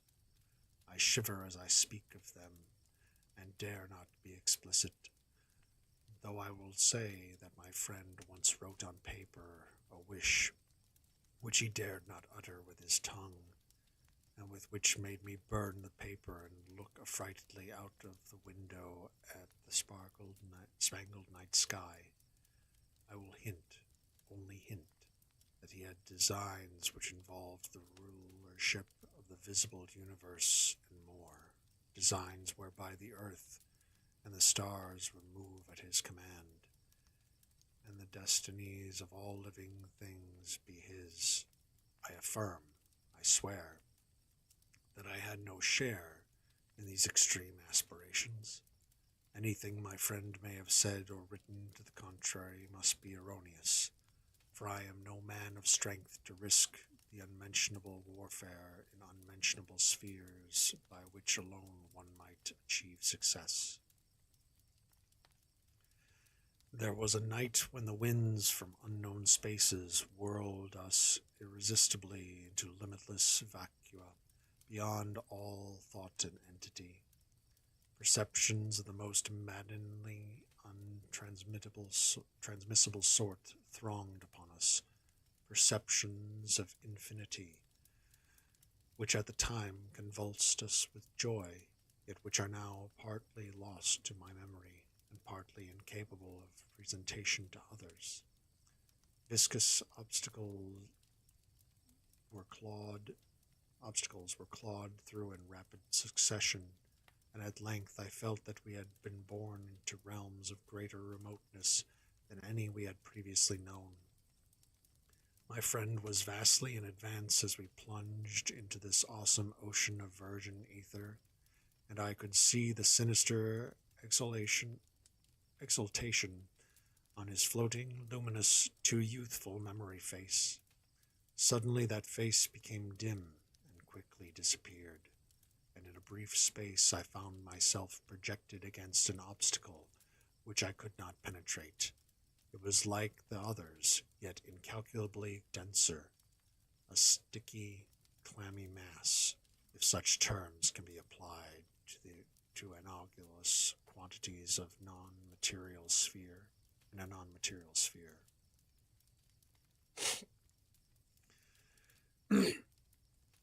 I felt, been halted by a barrier which my friend and leader had successfully passed. Struggling anew, I came to the end of the drug dream and opened my physical eyes to the tower studio in whose opposite corner reclined the pallid and still unconscious form of my fellow dreamer. Weirdly haggard and wildly beautiful as the moon shed gold-green light on his marble features. Then, after a short interval, the form in the corner stirred, and may pitying heaven keep from my sight and sound another thing like that which took place before me. I cannot tell you how he shrieked, or what vistas of unvisitable hells gleamed for a second in black eyes crazed with fright. I can only say that I fainted, and did not stir till he himself recovered and shook me in his frenzy for some one to keep away the horror and desolation. That was the end of our voluntary searchings in the caverns of dream. Awed, shaken, and portentous, my friend who had been beyond the barrier warned me that we must never venture within those realms again. What he had seen he dared not tell me, but he said from his wisdom that we must sleep as little as possible, even if drugs were necessary to keep us awake. That he was right, I soon learned from the unutterable fear which engulfed me whenever consciousness lapsed. After each short and inevitable sleep, I seemed older, whilst my friend aged with a rapidity almost shocking. It is hideous to see wrinkles form and hair whiten almost before one's eyes. Our mode of life was now totally altered. Heretofore a recluse, so far as I know, his true name and origin never having passed his lips, my friend now became frantic in his fear of solitude. At night he would not be alone, nor would the company of a few persons calm him. His sole relief was obtained in revelry of the most general and boisterous sort, so that few assemblies of the young and the gay were unknown to us. Our appearance and age seemed to excite in most causes a ridicule, which I keenly resented, but which my friend considered a lesser evil than solitude. especially when he was especially was he afraid to be out of doors alone when the stars were shining, and if forced to this condition, he would often glance furtively at the sky as if hunted by some monstrous thing therein. He did not always glance at the same place in the sky. It seemed to be a different place at different times. On spring evenings it would be low in the northeast. In the summer it would be nearly overhead. In the autumn it would be in the northwest. In the winter it would be in the east. But mostly, if in the small hours of morning, midwinter evenings seemed to least dreadful to him. Only after 2 years did I connect this fear with anything in particular. But then I began to see that he must be looking at a special spot on the celestial vault, whose position at different times corresponded to the direction of his glance, a spot roughly marked by the constellation Corona Borealis. We now had a studio in London, never separating, but never discussing the days when we had sought to plumb the mysteries of the unreal world. We were aged and weak from our drugs, dissipations and nervous overstrain, and the thinning hair and beard of my friend had become snow white. Our freedom from long sleep was surprising, for seldom did we succumb more than an hour or two at a time to the shadow which had now grown so frightful a menace. Then came one January of fog and rain, when money ran low and drugs were hard to buy. My statues and ivory heads were all sold, and I had no means to purchase new materials, or energy to fashion them even had I possessed them. We suffered terribly, and on a certain night my friend sank into a deep breathing sleep from which I could not awaken him. I can recall the scene now, the desolate, pitch-black garret studio under the eaves, with the rain beating down, the ticking of the lone clock, the fancied ticking of our watches as they rested on the dressing table, the creaking of some swaying shutter in a remote part of the house, certain distant city noises muffled by fog and space, and worst of all, the deep, steady, sinister breathing of my friend on the couch, a rhythmical breathing.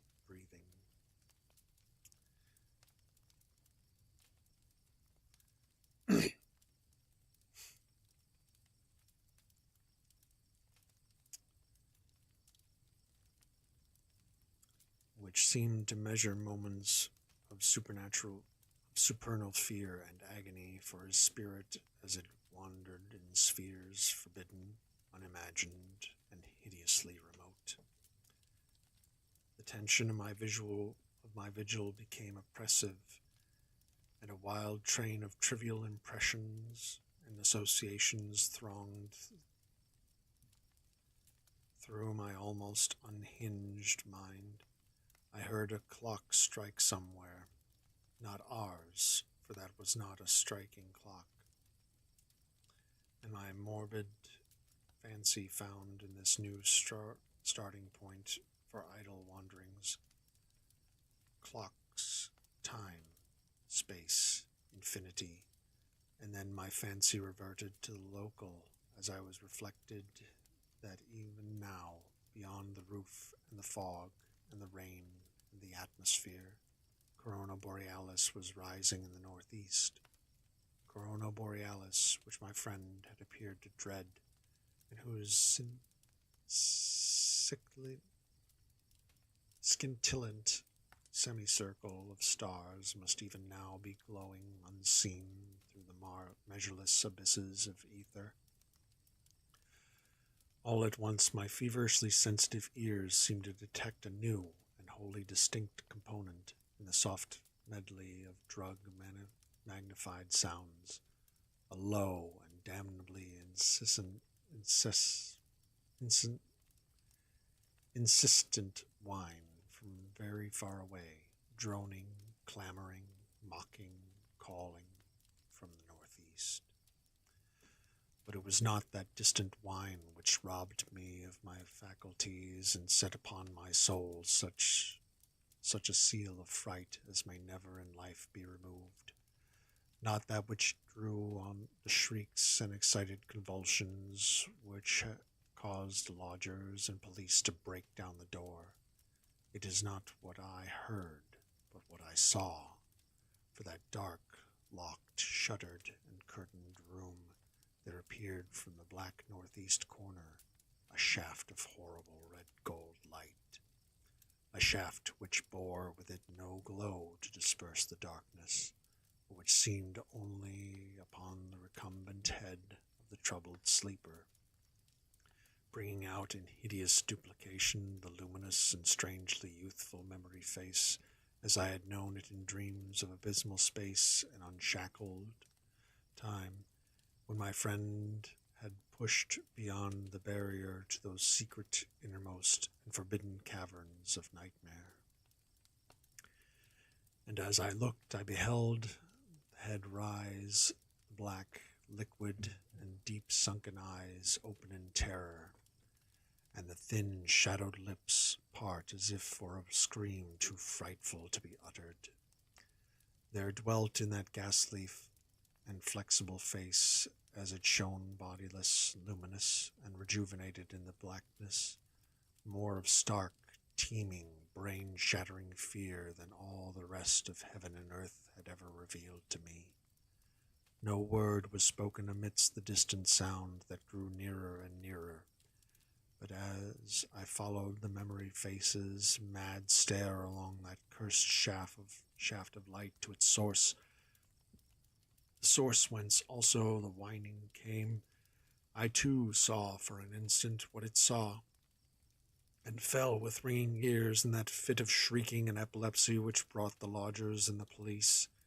Never could I tell, try as I might, what it actually was that I saw, nor could the still face tell, for although it must have seen more than I did, it will never speak again.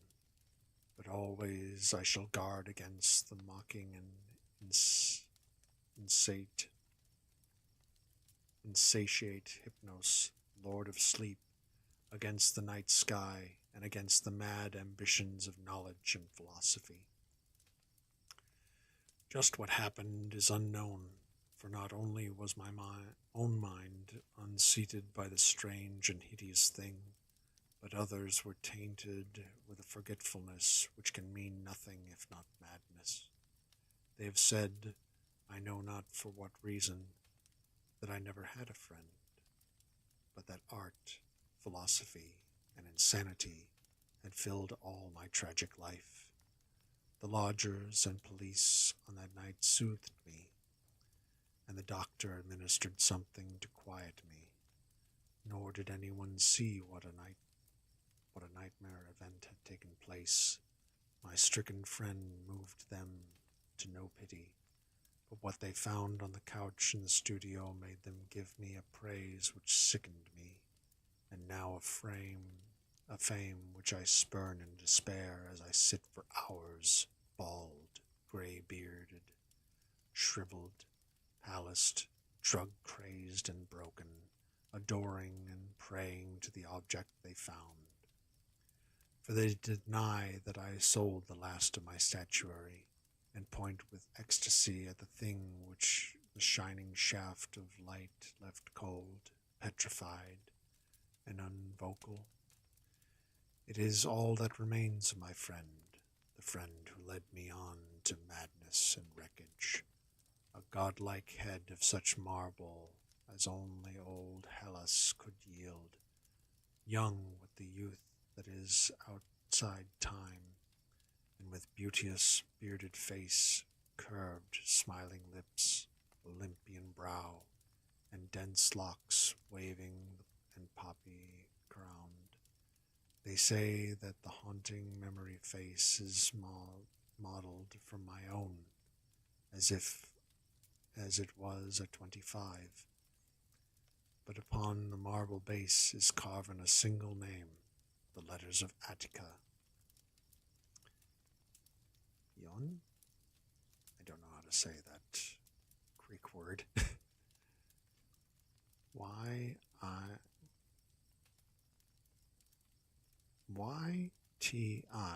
Ytinoe.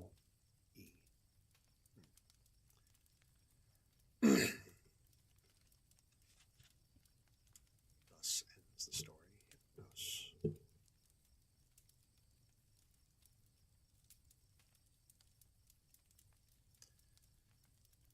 Give me a moment and I will get to the next story.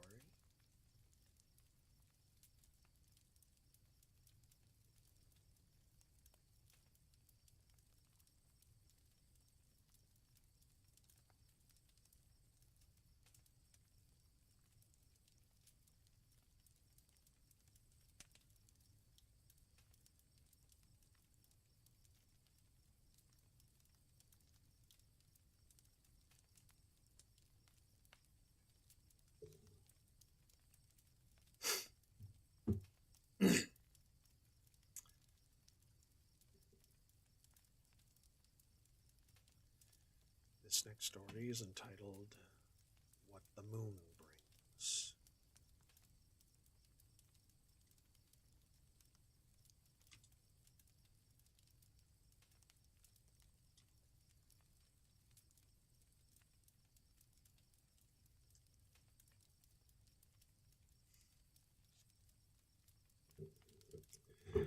The last of Lovecraft's 4 prose poems, this work was written on June 5th, 1922, a somewhat nebulous tale about the terror inspired by the moon.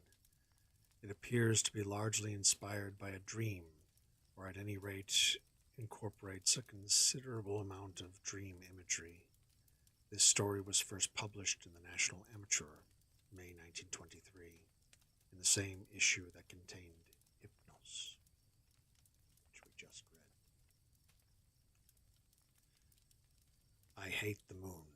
I am afraid of it, for when it shines on certain scenes familiar and loved, it sometimes makes them unfamiliar and hideous. It was the spectral summer when the moon shone down cold on the old garden where I wandered, the spectral summer of narcotic flowers and humid seas of foliage that bring wild and many-colored dreams. And as I walked by the shadow crystal stream, I saw unwonted ripples tipped with yellow light, as if those placid waters were drawn on in resistless currents to strange oceans that are not in the world. Silent and sparkling, bright and baleful, those moon-cursed waters hurried I knew not whither, whilst from the embowered banks white lotus blossoms fluttered one by one in the opiate night wind and dropped despairingly into the stream, swirling away horribly under the arched carven bridge, and staring back with the sinister resignation of calm, dead faces.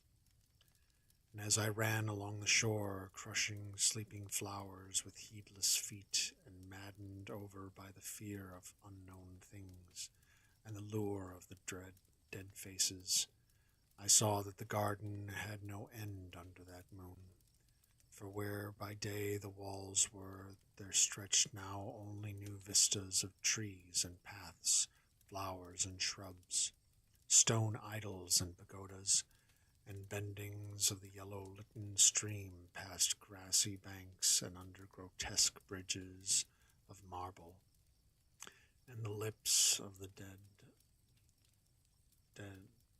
dead lotus faces whispered sadly and bade me follow, nor did I cease my steps till the stream became a river and joined amidst marshes of swaying reeds and beaches of gleaming sand the shore of a vast and nameless sea. Upon that sea the hateful moon shone, and over its unvocal waves weird perfumes brooded. And as I saw therein the lotus faces vanish, I longed for nets that I might capture them and learn from them the secrets which the moon had brought upon the night. But when the moon went over to the west, and the still tide ebbed from the Sutherland shore, I saw in that light of old spires that the waves almost uncovered, and white columns gay with festoons of green seaweed, and knowing that to this sunken place all the dead had come, I trembled and did not wish again to speak with the lotus faces. Yet when I saw afar out in the sea a black condor descended from the sky to seek rest on a vast reef, I would fain have questioned him, and asked him of those whom I had known when they were alive. This I would have asked him had he not been so far away, but he was very far, and could not be seen at all when he drew nigh that gigantic reef. So I watched the tide go out under that sinking moon, and saw gleaming the spires, the towers, and the roofs of that dead, dripping city. And as I watched, my nostrils tried to close against the perfume-conquering stench of the world's dead. For truly, in this unplaced and forgotten spot, had all the flesh of the churchyards gathered for puffy sea worms to gnaw and glut upon. Over those horrors the evil moon now hung very low, but the puffy worms of the sea need no moon to feed by. And as I watched the ripples that told of the writhing of worms beneath, I felt a new chill from afar, out whither the condor had flown, as if my flesh had caught a horror before my eyes had seen it. Nor had my flesh trembled without cause, for when I raised my eyes, I saw that the waters had ebbed very low, showing much of the vast reef whose rim I had seen before. And when I saw that this reef was but the black basalt crown of a shocking Eikon, whose monstrous forehead now shone in the dim moonlight, and whose vile hooves must paw the hellish ooze miles below, I shrieked and shrieked, lest the hidden face rise above the waters, and lest the hidden eyes look at me after the slinking away of that leering and treacherous yellow moon. And to escape the relentless thing, I plunged gladly and unhesitantly into the stinking shallows, where amidst weedy walls and sunken streets, fat sea worms feast upon the world's dead. Thus ends What the Moon Brings.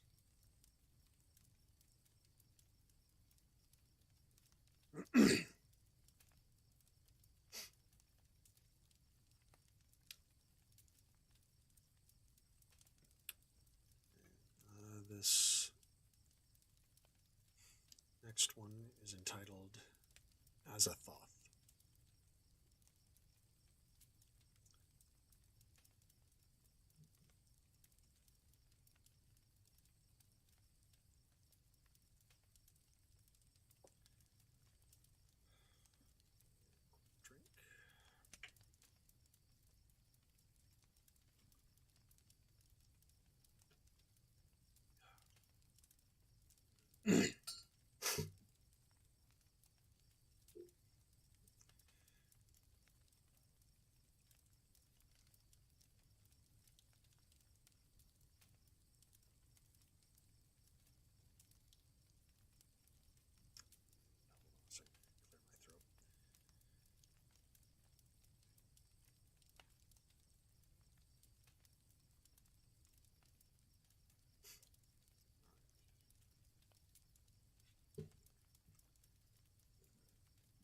This brief fragment of a projected novel was written in June 1922.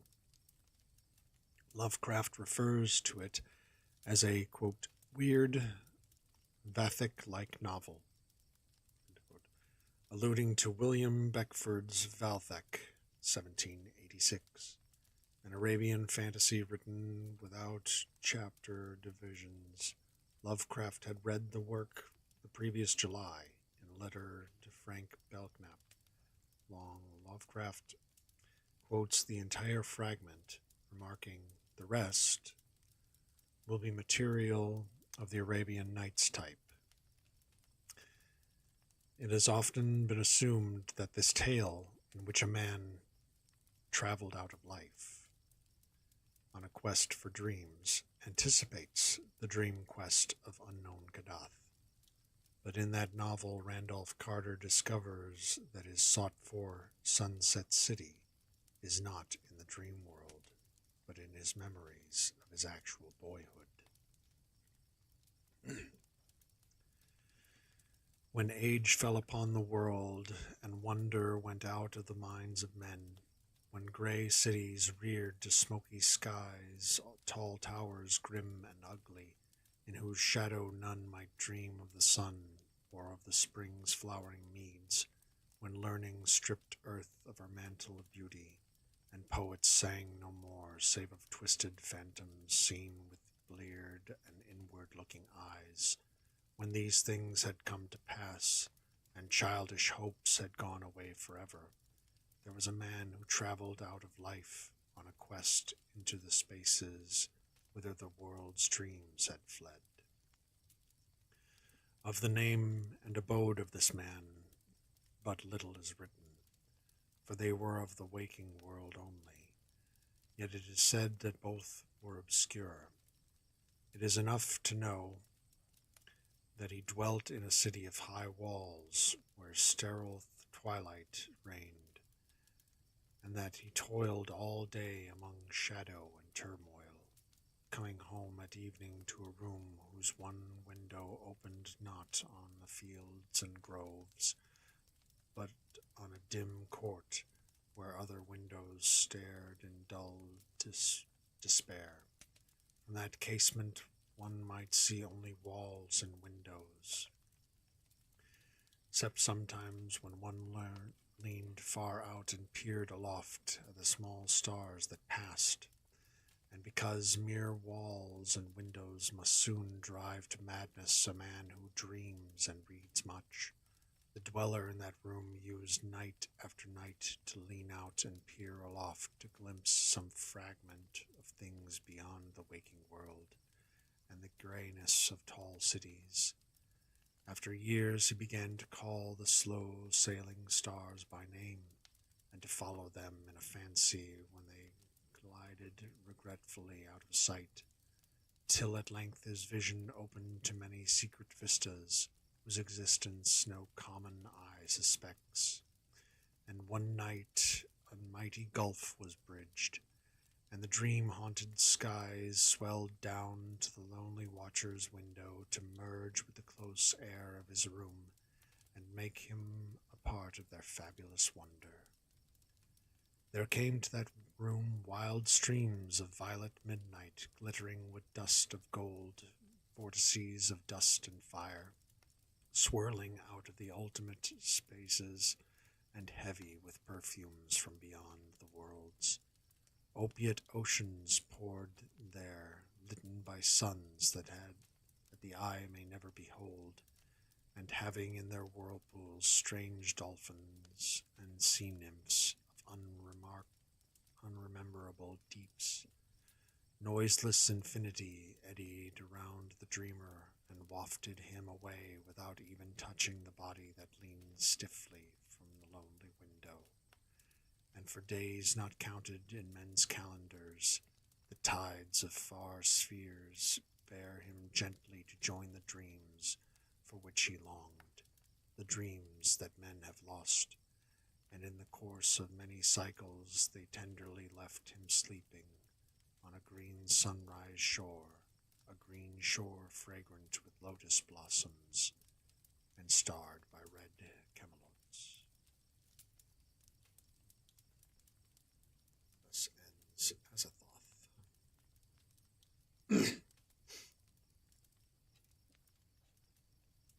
This next one is entitled The Hound.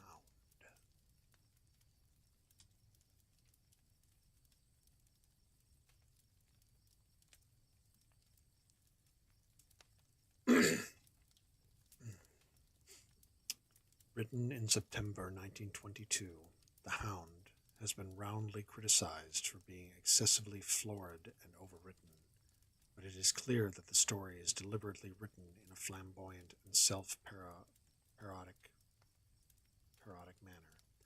The tale is noteworthy for the first citation of the Necronomicon, whose author is now explicitly declared to be Abdul al-Hazred.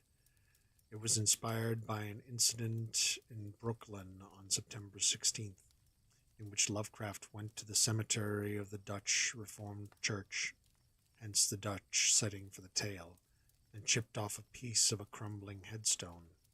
As an exercise in grisliness, it would be difficult to surpass. The story first appeared in Weird Tales, February 1924. In my tortured ears there sounds unceasingly a nightmare, whirring and flapping and faint, distant baying as of some gigantic hound. It is not dream, it is not, I fear, even madness, for too much has already happened to give me these merciful doubts. St. John is a mangled corpse, I alone know why, and such is my knowledge that I am about to blow out my brains for fear I shall be mangled in the same way. Down unlit and illimitable corridors of eldritch fantasy sweeps the black, shapeless nemesis that drives me to self-annihilation. May heaven forgive the folly and morbidity which led us both to so monstrous a fate. Wearied with the commonplaces of prosaic world, where even the joys of romance and adventure soon grow stale, St. John and I had followed enthusiastically every aesthetic and intellectual movement which promised respite from our devastating ennui. The enigmas of the symbolists and the ecstasies of the pre-Raphaelites all were ours in their time, but each new mood was drained too soon of its diverting novelty and appeal. Only the somber philosophy of the decadence could hold us. And this we found potent only by increasing gradually the depth and diabolism of our penetrations. Baudelaire and Huysmans were soon exhausted of thrills, till finally there remained for us only the more direct stimuli of natural personal experiences and adventures. It was this frightful emotional need which led us eventually to that detestable course which even in my present fear I mention with shame and timidity. That hideous extremity of human outrage, the abhorred practice of grave robbing. I cannot reveal the details of our shocking expeditions, or catalogue even partly the worst of the trophies adorning the nameless museum we prepared in the great stone house where we jointly dwelt, alone and servantless.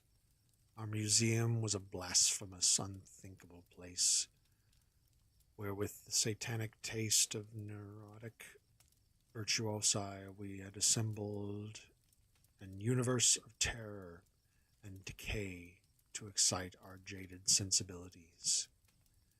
It was a secret room, far, far underground, where huge winged demons, craven of basalt and onyx, vomited from wide, grinning mouths weird green and orange light, and hidden pneumatic pipes ruffled into kaleidoscopic dances of death the lines of red charnel things, hand in hand, woven in voluminous black hangings.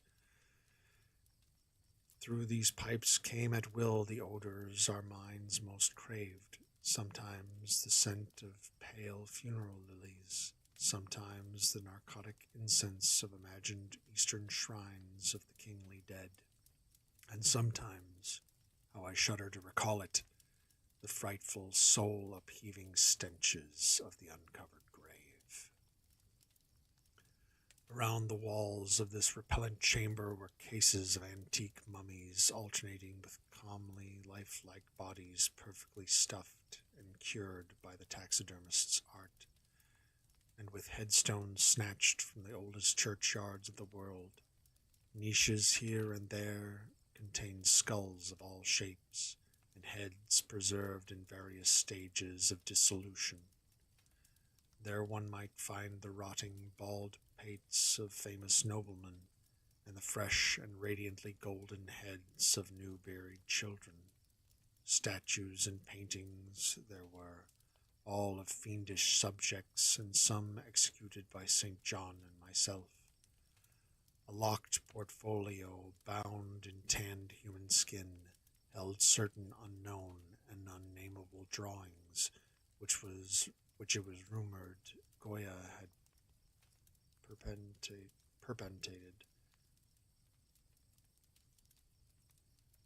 perpetrated, but dared not acknowledge. There were nauseous musical instruments, stringed brass and woodwind, on which St. John and I sometimes produced dissonances of exquisite morbidity and cacophony demoniacal ghastliness, while in a multitude of inlaid ebony cabinets reposed the most incredible and unimaginable variety of tomb loot ever assembled by human madness and perversity. It is of this loot in particular that I must not speak. Thank God I had the courage to destroy it long before I thought of destroying myself. The predatory excursions on which we collected our unmentionable treasures were always artistically memorable events. We were no vulgar ghouls, but worked only under certain conditions of mood, landscape, environment, weather, season, and moonlight. These pastimes were to us the most exquisite form of aesthetic expression, and we gave their details a fastidious technical care, an inappropriate hour, a jarring lighting effect, or a clumsy manipulation of the damp sod would almost totally destroy for us that ecstatic titillation which followed the exhumation of some ominous grinning secret of the earth. Our quest for novel scenes and piquant conditions was feverish and insensate. St. John was always the leader, and he it was who led the way at last to that mocking, that accursed spot which brought us our hideous and inevitable doom. By what malign fatality were we lured to that terrible Holland churchyard? I think it was the dark rumor and legendary, the tales of one buried for 5 centuries, who had himself been a ghoul in his time, and had stolen a potent thing from a mighty sepulchre. I can recall the scene in these final moments, the pale autumnal moon over the graves, casting long, horrible shadows, grotesque trees drooping sullenly to meet the neglected grass and the crumbling slabs, the vast legions of strangely colossal bats that flew against the moon, the antique ified church pointing a huge spectral finger at the livid sky, the phosphorescent insects that danced like death fires under the yews in a distant corner, the odors of mold, vegetation, and less explicable things that mingled feebly with the night wind from over far swamps and seas, and worst of all, the faint, deep-toned baying of some gigantic hound, which we could neither see nor definitely place. As we heard this suggestion of baying, we shuddered, remembering the tales of peasantry, for he whom we sought had centuries before been found in this selfsame spot, torn and mangled by the claws and teeth of some unspeakable beast. I remembered how we delved in this ghoul's grave with our spades, and how we thrilled at the picture of ourselves, the grave, the pale watching moon, the horrible shadows, the grotesque trees, the titanic bats, the antique church, the dancing death fires, the sickening odors, the gently moaning night wind, and the strange, half-heard, directionless baying, of whose objective existence we could scarcely be sure. Then we struck a substance harder than the damp mold, and beheld a rotting oblong box crusted with mineral deposits from the long undisturbed ground. It was incredibly tough and thick, but so old that we finally pried it open and feasted our eyes on what it held. Much, amazingly much. As we left of the object despite the lapse of 500 years, the skeleton, though crushed in places by the jaws of the thing that had killed it, held together with surprising firmness, and we gloated over the clean white skull and its long, firm teeth, and its eyeless sockets that once had glowed with charnel fever like our own. In the coffin lay an amulet of curious and exotic design, which had apparently been worn around the sleeper's neck. It was the oddly conventionalized figure of a crouching winged hound, or sphinx, with a semi-canine face, and was exquisitely carved in antique oriental fashion from a small piece of green jade. The expression on its features was repellent in the extreme, savoring at once of death, bestiality, and malevolence. Around the base was an inscription in characters which neither St. John nor I could identify, and on the bottom, like a maker's seal, was graven a grotesque and formidable skull. Immediately upon beholding this amulet, we knew that we must possess it, that this treasure alone was our logical pelf from the centuried grave. Even had its outlines been unfamiliar, we would have desired it, but as we looked more closely, we saw that it was not wholly unfamiliar. Alien it indeed was to all art and literature, which sane and balanced readers know, but we recognized it as the thing hinted of in the forbidden Necronomicon of the mad Arab Abdul al-Hazred, the ghastly soul symbol of the corpse-eating cult of inaccessible Leng in Central Asia. All too well did we trace the sinister lineaments described by the old Arab demonologist. Lineaments, he wrote, drawn from some obscure supernatural manifestation of the souls of those who vexed and gnawed at the dead. Seizing the green jade object, we gave a last glance at the bleached and carven-eyed face of its owner, and closed up the grave as we found it. As we hastened from that abhorrent spot, the stolen amulet in St. John's pocket, we thought we saw the bats descend in a body to the earth we had so lately rifled, as if seeking for some cursed and unholy nourishment. But the autumn moon shone weak and pale, and how could we not be sure?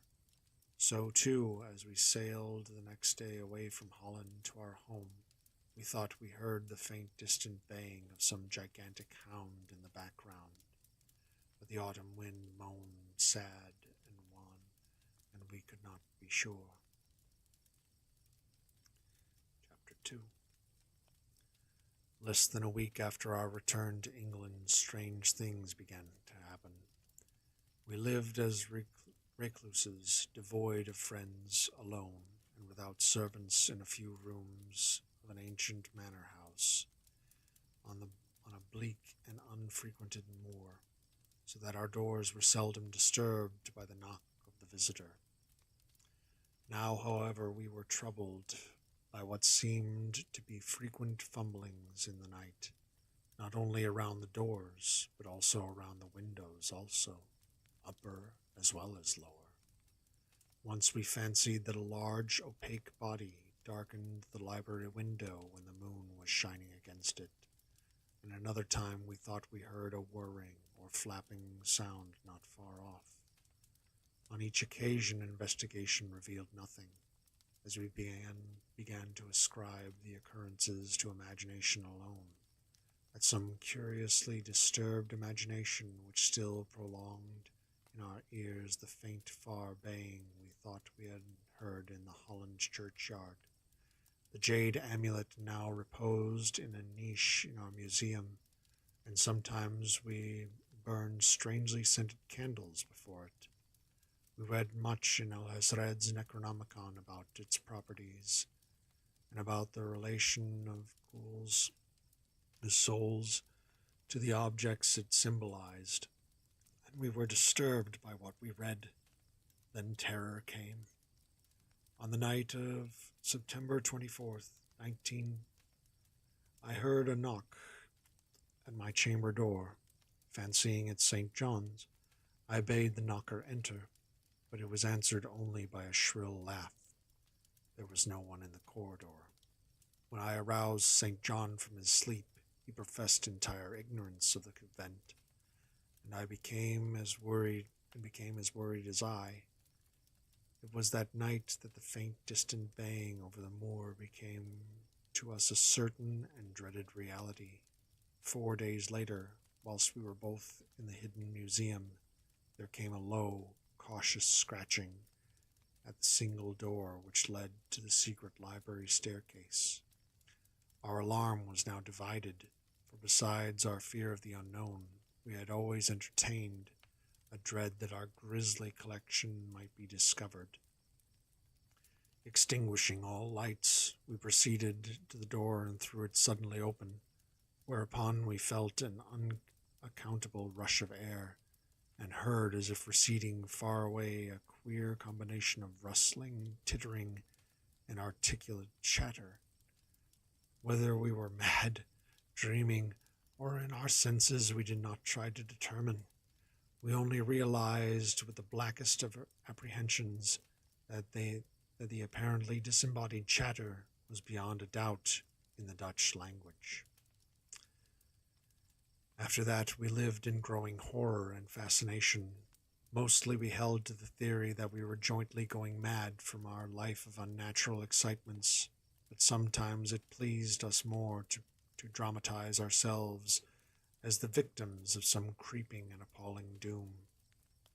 Bizarre manifestations were now too frequent to count. Our lonely house was seemingly alive with the presence of some malign being whose nature we could not guess, and every night that demonic baying rolled over the windswept moor, always louder and louder. On October 29th, we found in the soft earth underneath the library window a series of footprints, utterly impossible to describe. They were as baffling as the hordes of the great bats which haunted the old manor house in unprecedented and increasing numbers.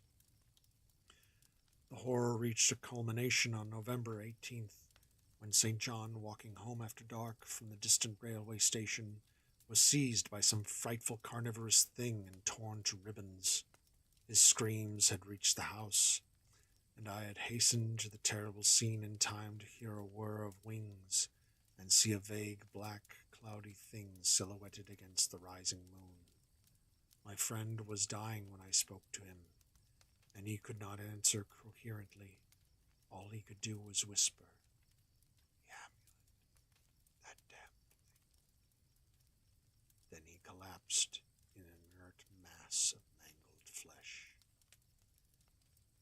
I buried him the next midnight in one of our neglected gardens, and mumbled over his body one of the devilish rituals he had loved in life.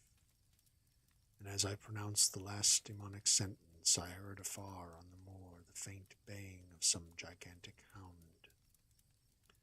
The moon was up, but I dared not look at it, and when I saw on the dim-lit moor a wide nebulous shadow sweeping from mound to mound, I shut my eyes and threw myself face down upon the ground. When I arose, trembling, I know not how much later, I staggered into the house and made shocking obscenities before the enshrined amulet of green jade.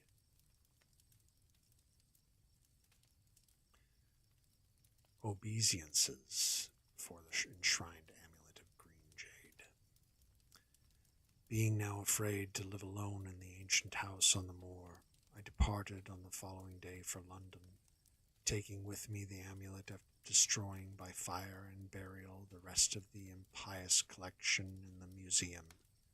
But after 3 nights I heard the baying again, and before a week was over felt strange eyes upon me whenever it was dark.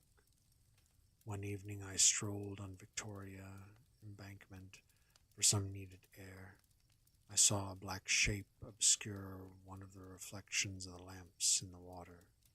A wind stronger than the night wind rushed by, and I knew that what had befallen St. John must soon befall me. The next day I carefully wrapped the green jade amulet and sailed for Holland. What mercy I might gain by returning the thing to its silent, sleeping owner, I knew not, but I felt that I must at least try any step conceivably logical. What the hound was, and why it pursued me, were questions still vague, but I had first heard the baying in that ancient churchyard, and every subsequent event, including St. John's dying whisper, had served to connect the curse with the stealing of the amulet. Accordingly, I sank into the nethermost abysses of despair when, at an inn in Rotterdam, I discovered that thieves had despoiled me of this sole means of salvation. The next day The baying was loud that evening, and in the morning I read of a nameless deed in the vilest quarter of the city. The rabble were in terror, for upon an evil tenement had befallen a red death beyond the foulest previous crime of the neighborhood. In a squalid thieves' den, an entire family had been torn to shreds by an unknown thing which left no trace, and those around had heard all night above the usual clamor of drunken voices a faint, deep, insistent note as of a gigantic hound. So at last I stood again in that unwholesome churchyard, where a pale winter moon cast hideous shadows and leafless trees drooped sullenly to meet the withered, frosty glass and cracking slabs, and the ivied church pointed a jeering finger at the unfriendly sky, and the night wind howled maniacally from over frozen swamps and frigid seas. The baying was very faint now, and it ceased altogether as I approached the ancient grave I had once violated, and frightened away an abnormally large horde of bats which had been hovering curiously around it. I know not why I went thither unless to pray or gibber out insane pleas and apologies to the calm white thing that lay within. But whatever my reason, I attacked the half-frozen sod with a desperation partly mine and partly that of dominating the will outside myself. Excavation was much easier than I expected, though at one point I encountered a queer interruption, when a lean vulture darted down out of the cold sky and pecked frantically at the grave earth until I killed him with a blow from my spade. Finally, I reached the rotting oblong box and removed the damp nitrous cover. This is the last rational act I ever performed. For crouched within that centuried coffin, embraced by a close-packed nightmare retinue of huge, sinewy, sweeping bats, was the bony thing my friend and I had robbed, not clean and placid as we had seen it then, but covered with caked blood and shreds of alien flesh and hair, and leering sentiently at me with with phosphorescent sockets and sharp, ensanguined fangs yawning twistedly in mockery of my inevitable doom. And when it gave from those grinning jaws a deep, sardonic bay, as of some gigantic hound, and I saw that it held in its glory filthy claw the lost and fateful amulet of green jade. I merely screamed and ran away idiotically, my screams soon dissolving into peals of hysterical laughter. Madness rides the star wind, claws and teeth sharpened on centuries of corpses, dripping death astride a bacchanal of bats from night-black ruins of buried temples of Belial. Now, as the baying of that dead, fleshless monstrosity grows louder and louder, and the stealthy whirring and flapping of those accursed web wings circles closer and closer, I shall seek with my revolver the oblivion which was my only refuge from the unnamed and unnameable. Thus ends the Hound.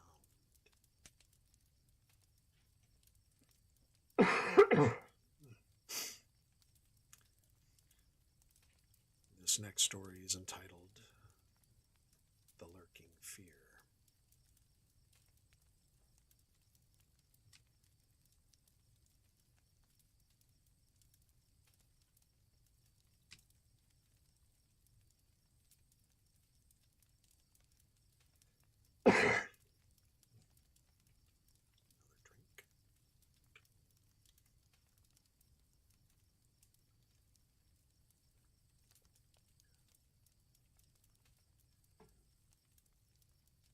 I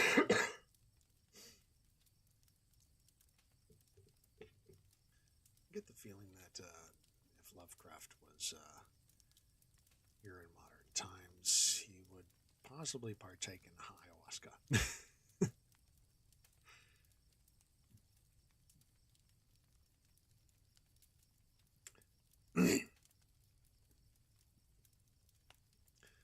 Like Herbert West, Reanimator.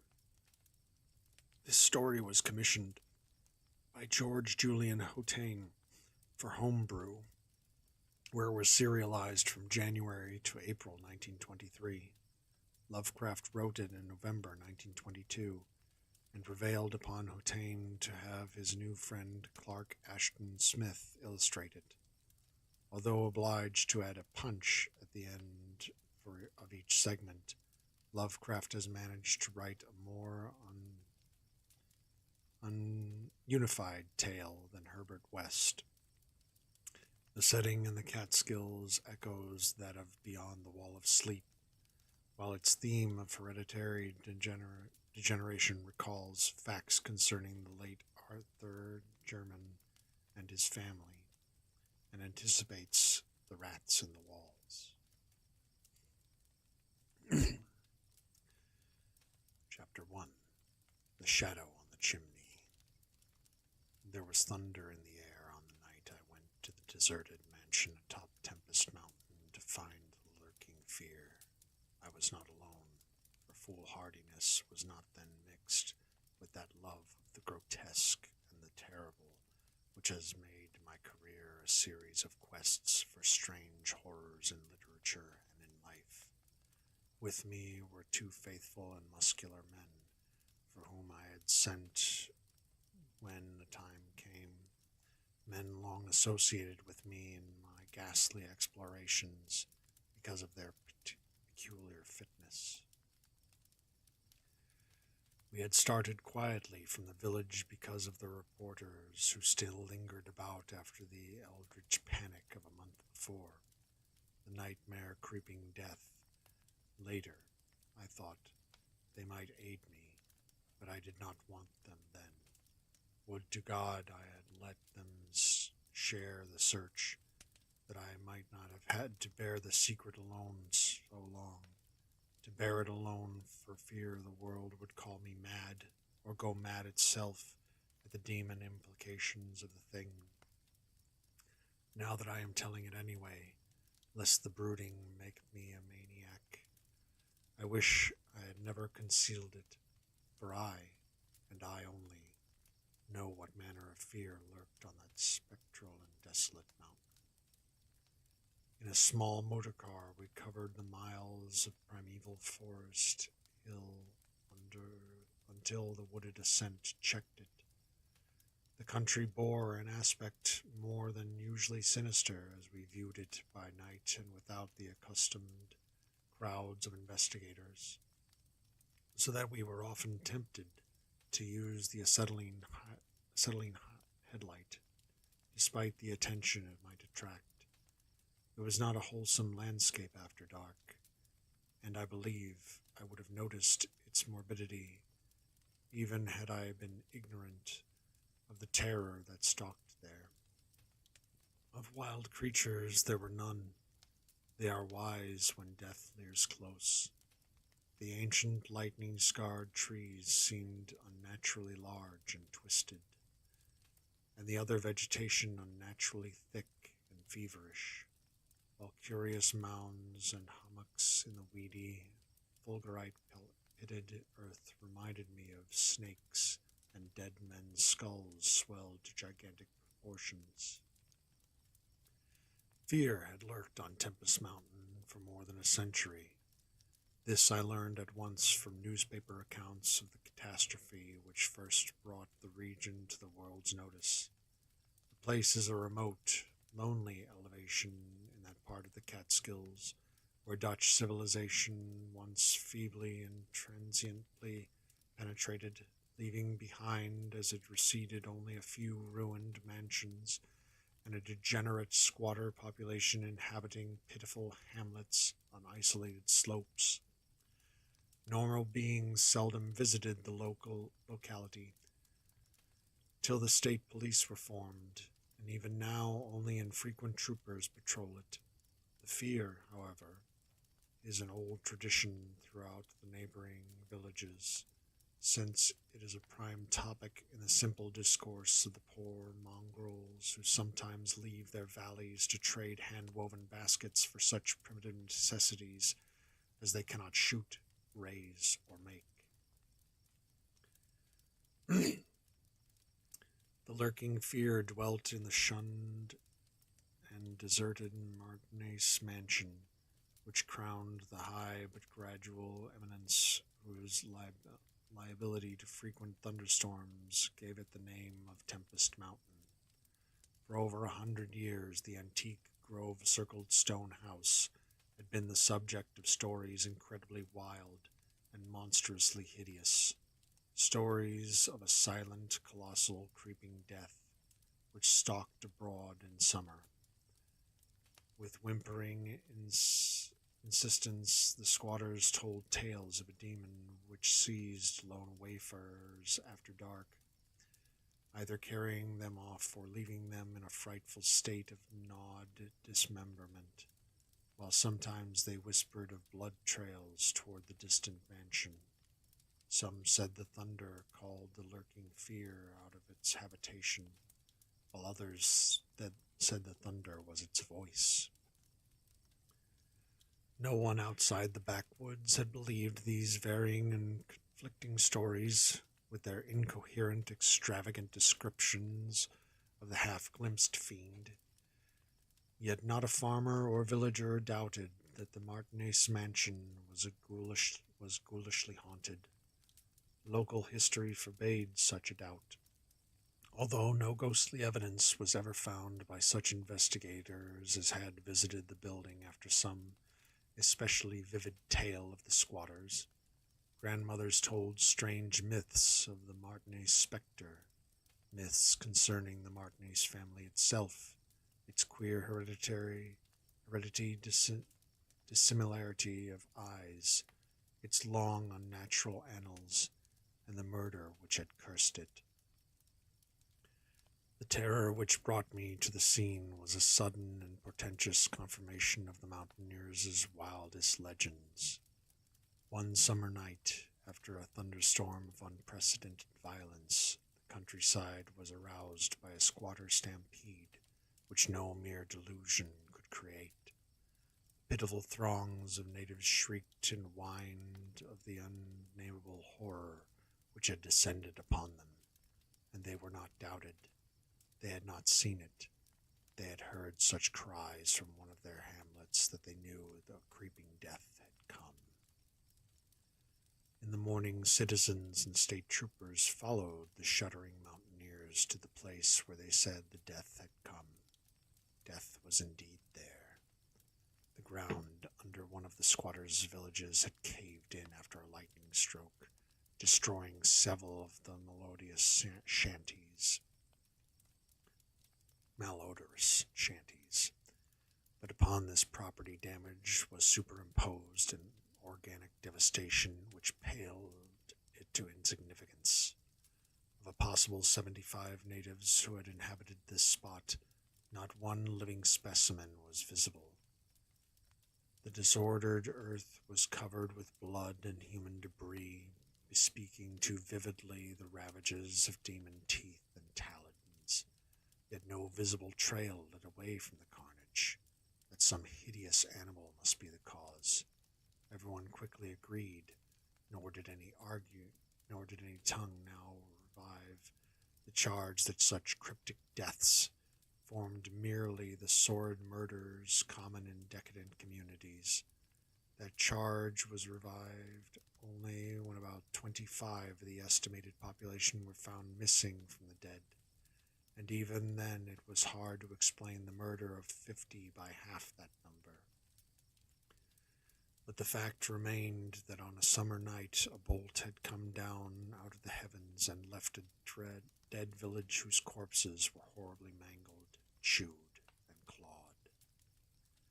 The excited countryside immediately connected the horror with the haunted Martinez mansion, though the localities were over 3 miles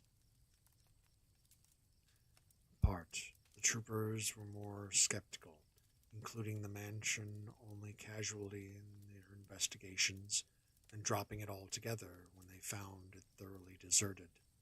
Country and village people, however, canvassed the place with infinite care, overturning everything in the house, sounding ponds and brooks, beating down bushes, and ransacking the nearby forests. All was in vain. The death had come and left no trace save destruction itself. By the second day of the search, the affair was fully treated by the newspapers, whose reporters overran Tempest Mountain. They described it in much detail, and with many interviews to elucidate the horror's history as told by local grandams. I followed the accounts languidly at first, for I am a connoisseur in horrors, but after a week I detected an atmosphere which stirred me oddly, so that on August 5th, 1921, I registered among the reporters who crowded at the local at Lefferts Corners, nearest village to Tempest Mountain, and acknowledged headquarters of the searchers. 3 weeks more, and the dispersal of the reporters left me free to begin a terrible exploration based on the minute inquiries and surveying with which I had meanwhile busied myself.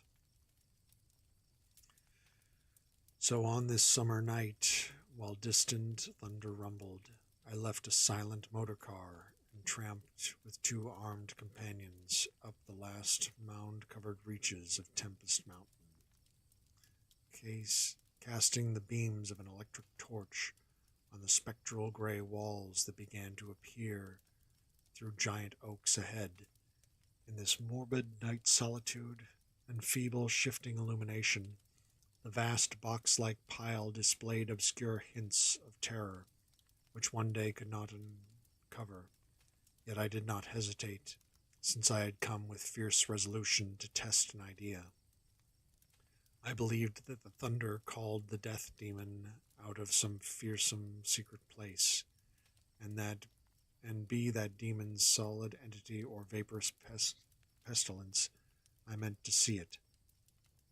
I had searched through I had thoroughly searched in the ruin before, hence knew my plan well, choosing as a seat of my vigil the old room of Jan Martinez,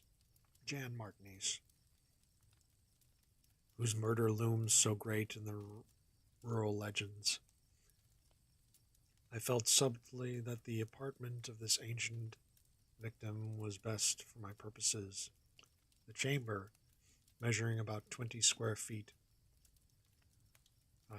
square, contained, like the other rooms, some rubbish which had once been furniture.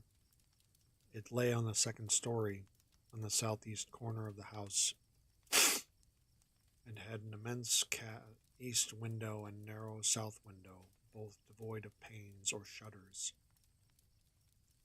Opposite the large window was an enormous Dutch fireplace, with scriptural tiles representing the prodigal son, and opposite the narrow window was a spacious bed built into the wall. As the muffled thunder grew louder, I arranged my plan's details. First, I fastened side by side to the ledge of the large window 3 rope ladders, which I had brought with me. I knew they reached a suitable spot on the grass outside, for I had tested them. Then the 3 of us dragged from another room a wide 4-poster bedstead, crowding it literally against the window, having strewn it with fear boughs, all now rested on it with drawn automatics, 2 relaxing while the 3rd watched. From whatever direction the demon might come, our potential escape was provided. If it came from within the house, we had the window ladders. If it came from outside, the door and the stairs. We did not think, judging from precedent, that it would pursue us even at worst. I watched from midnight to 1 o'clock, when in spite of the sinister house, the unprotected window, and the approaching thunder and lightning, I felt singularly drowsy. I was between my 2 companions, George Bennet being toward the window, and William Toby toward the fireplace. Bennet was asleep, having apparently felt the same anomalous drowsiness which affected me. So I designated Toby for the first watch, although even he was nodding. It is curious how intently I had been watching that fireplace. The increasing thunder must have affected my dreams, for in the brief time I slept there came to me apocalyptic visions. Once I partly awakened, probably because the sleeper toward the window had restlessly flung an arm across my chest. I was not sufficiently awake to see whether Toby was attending to his duties as sentinel, but felt a distinct anxiety on that score. Never before had the presence of evil so poignantly oppressed me. Later I must have dropped asleep again, for it was out of a phantasmal chaos that my mind leaped when the night grew hideous with shrieks beyond anything in my former experience or imagination.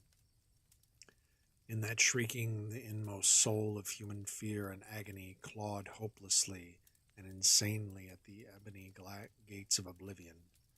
I awoke to red madness and the mockery of diabolism, as farther and further down inconceivable vistas that phobic and crystalline anguish retreated and reverberated.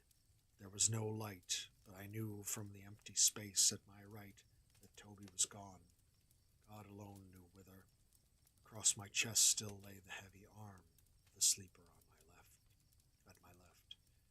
Then came the devastating stroke of lightning which shook the whole mountain, lit the darkest crypts of the hoary grove, and splintered the patriarch of the twisted trees. In the demon flash of a monstrous fireball, the sleeper started up suddenly, while the glare from beyond the window threw his shadow vividly upon the chimney above the fireplace, from which my eyes had never strayed. That I am still alive and sane is a marvel I cannot fathom. I cannot fathom it, for the shadow on that chimney was not that of George Bennett or of any other human creature, but a blasphemous abnormality from hell's nethermost craters, a nameless, shapeless abomination which no mind could fully grasp, and no pen even partly describe. In another second, I was alone in the accursed mansion, shivering and gibbering. George Bennett and William Toby had left no trace, not even of a struggle. They were never heard of again. Chapter 2. Passer in the Storm. For days after that hideous experience in the forest-swathed mansion, I lay nervously exhausted in my hotel room at Lefferts Corners. I do not remember exactly how I managed to reach the motor car, start it, and slip unobserved back to the village, for I retained no distinct impression save of wild-armed Titan trees, demonic mutterings of thunder, and Charonian shadows athwart the low mounds that dotted and streaked the region. As I shivered and brooded on the casting of that brain-blasting shadow, I knew that I had at last pried out one of the earth's supreme horrors, one of those nameless blights of outer voids whose faint demon scratchings we sometimes hear on the farthest rim of space, yet from which our own finite vision has given us merciful immunity. The shadow I had seen, I hardly dare to analyze or identify. Something had lain between me and the window that night, but I shuddered whenever I could not cast off the instinct to classify it. If it had only snarled, or bayed, or laughed titteringly, even that would have relieved the abysmal hideousness. But it was so silent. It had rested a heavy arm or foreleg on my chest. Obviously it was organic, or had once been organic. Jan Martinez, whose room I had invaded, was buried in the graveyard near the mansion. I must find Bennett and Toby, if they lived. Wyatt had picked them and left me for the last. Drowsiness is so stifling, and dreams are so horrible.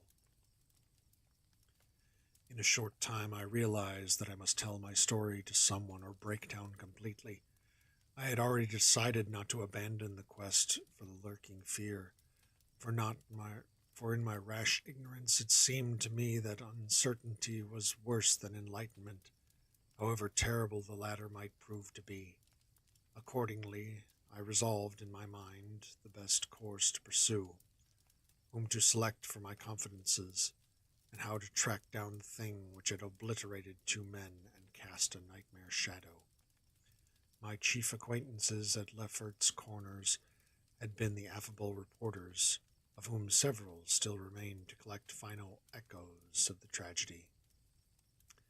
It was from these that I determined to choose a colleague, and the more I reflected, the more my preference inclined toward one Arthur Monroe, a dark, lean man of about 35, whose education, taste, and intelligence and temperament all seemed to mark him as one not bound to conventional ideas and experiences.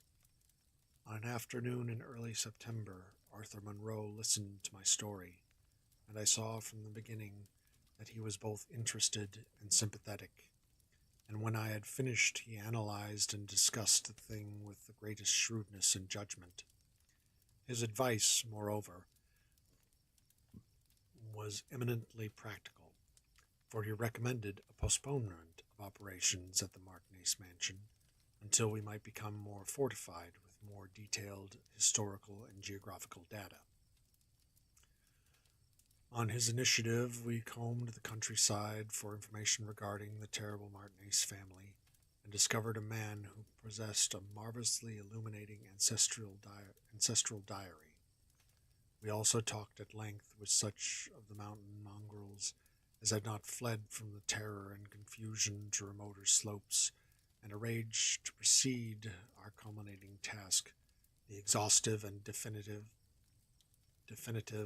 examination of the mansion in the light of its detailed history, with an equally exhaustive and definitive examination of spots associated with the various tragedies of squatter legend.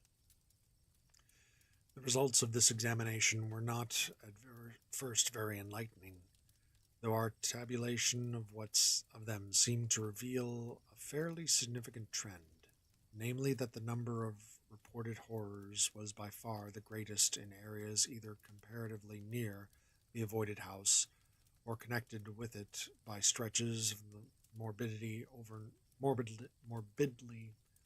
overnourished forest. There were, it is true, exceptions. Indeed, the horror which had caught the world's ear had happened in a treeless space remote alike from the mansion and from any connecting woods. As to the nature and appearance of the lurking fear, nothing could be gained from the scarred and witless shanty dwellers. In the same breath they called it a snake and a giant, and a thunder devil and a bat, a vulture and a walking tree. We did, however, deem ourselves justified in assuming that it was a living organism, highly susceptible to electrical storms, and although certain of the stories suggested wings, we believed that its aversion for open spaces made land locomotion a more probable theory.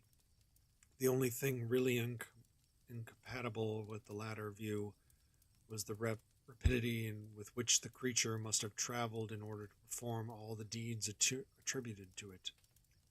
We came to know the squatters better. We found them curiously likable in many ways. Simple animals they were, gently descending from evolutionary scale because of their unfortunate ancestry and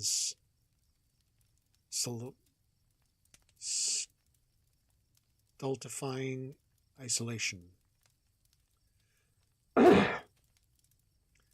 They feared outsiders, but slowly grew accustomed to us, finally helping vastly when we beat down all the thickets and tore out all the partitions of the mansion in our search for the lurking fear.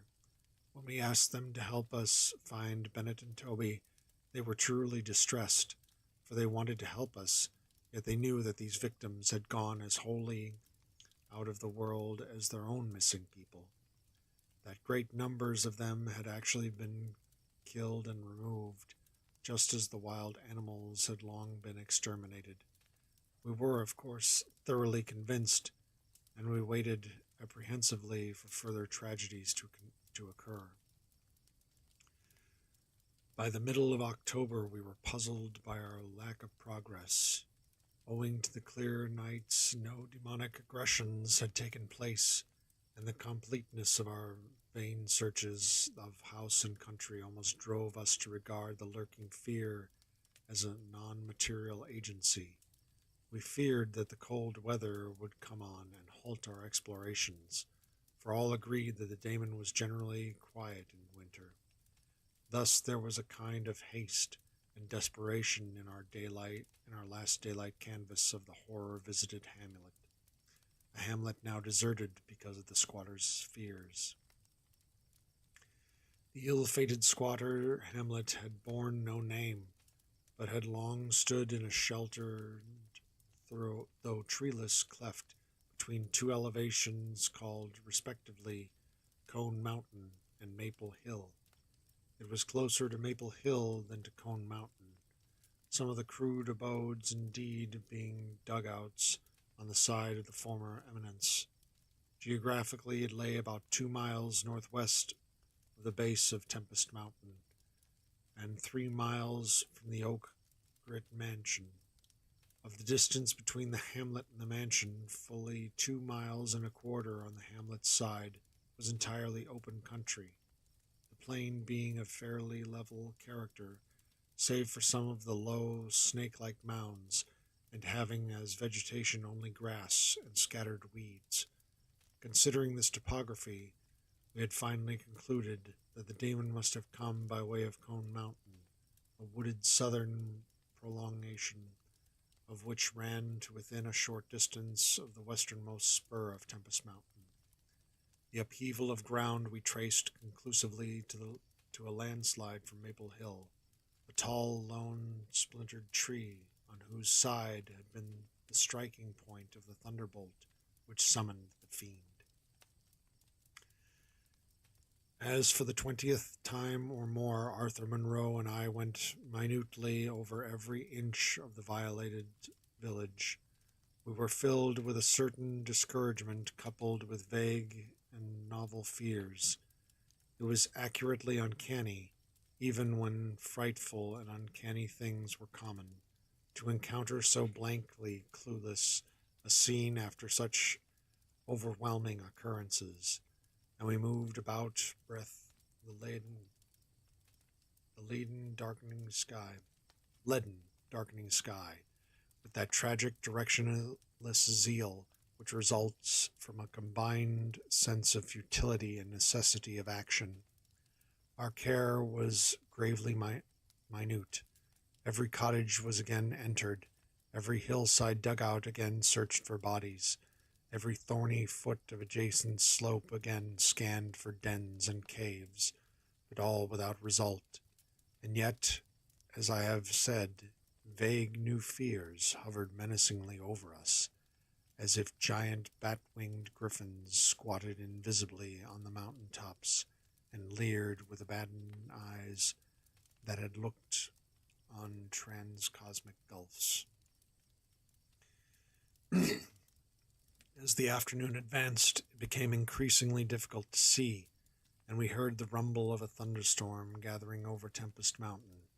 This sound in such a locality naturally stirred us, though less than it would have done at night. As it was, we hoped desperately that the storm would last until well after dark, and with that hope turned from our aimless hillside searching toward the nearest inhabited hamlet to gather a body of squatters as helpers in the investigation. Timid as they were, a few of the younger men were sufficiently inspired by our protective leadership to promise such help. We had hardly more than turned, however, when there descended such a blinding sheet of torrential rain that shelter became imperative. The extreme, almost nocturnal darkness of the sky caused us to stumble sadly, but guided by the frequent flashes of lightning and our minute knowledge of the hamlet, we soon reached the least porous cabin of the lot, an heterogeneous combination of logs and boards, whose still existing door and single tiny window both faced Maple Hill. Barring the door after us against the fury of the wind and rain, we put in place the crude window shutter, which our frequent searches had taught us where to find. It was dismal sitting there on the rickety boxes in the pitchy darkness, but we smoked pipes and occasionally flashed our pocket lamps about. Now and then we could see the lightning through the cracks in the wall. The afternoon was so incredibly dark that each flash was extremely vivid. The stormy vigil reminded me shudderingly of my ghastly night on Tempest Mountain. My mind turned to that odd question which had kept recurring ever since the nightmare thing had happened, and again I wondered why the demon, approaching the three watchers either from the window or the interior, had begun with the men on each side and left the middle man till the last, when the Titan fireball had seared it away. Why had it not taken its victims in natural order, with myself second, from whichever direction it had approached? With what manner of far-reaching tentacles did it prey? Or did it know that I was the leader, and save me for a fate worse than that of my companions? In the midst of these reflections, as if dramatically arranged to intensify them, there fell near by a terrific bolt of lightning, followed by the sound of sliding earth. At the same time, the wolfish wind rose to demonic crescendos of ululation. We were sure that the lone tree on Maple Hill had been struck again, and Monroe rose from his box and went to the tiny window to ascertain the damage. When he took down the shutter, the wind and rain howled deafeningly in, so that I could not hear what he said, but I waited while he leaned out and tried to fathom nature's pandemonium. Gradually a calming of the wind and dispersal of the unusual darkness told of the storm's passing. I had hoped it would last into the night to help our quest, but a furtive sunbeam from a knothole behind me removed the likelihood of such a thing, suggesting to Monroe that we had better get some light even if more showers came. I unbarred the opened door and opened the crude door. The ground outside was a singular mass of mud and pools, with fresh heaps of earth from the slight landslide, but I saw nothing to justify the interest which kept my companion silently leaning out the window. Crossing to where he leaned, I touched his shoulder, but he did not move. Then, as I playfully shook him and turned him around, I felt the strangling tendrils of a cancerous horror whose roots reached into illimitable pasts and fathomless abysms in the night that broods beyond time. For Arthur Monroe was dead, and on what remained of his chewed and gouged head there was no longer a face. Chapter 3. What the Red Glare Meant. On the tempest-racked night of November 8th, 1921, with a lantern which just cast charnel shadows, I stood dinging alone and idiotically in the grave of John Martinez. I had begun to dig in the afternoon because a thunderstorm was brewing, and now that it was dark and the storm had burst above the maniacally thick foliage, I was glad. I believe that my mind was partly unhinged by the events since August 5th, the demon shadow in the mansion, the general's strain and disappointment, and the thing that occurred at the hamlet in an October storm. After that thing I had dug a grave for one whose death I could not understand. I knew that others could not understand either. So let them think Arthur Monroe had wandered away. They searched, but found nothing. The squatters might have understood, but I dared not frighten them more. I myself seemed strangely callous. That shock at the mansion had done something to my brain, and I could think only of the quest for a horror now grown to a cataclysmic stature in my imagination, a quest which the fate of Arthur Monroe made me vow to keep silent and solitary. The scene of my excavations would alone have been enough to unnerve any ordinary man.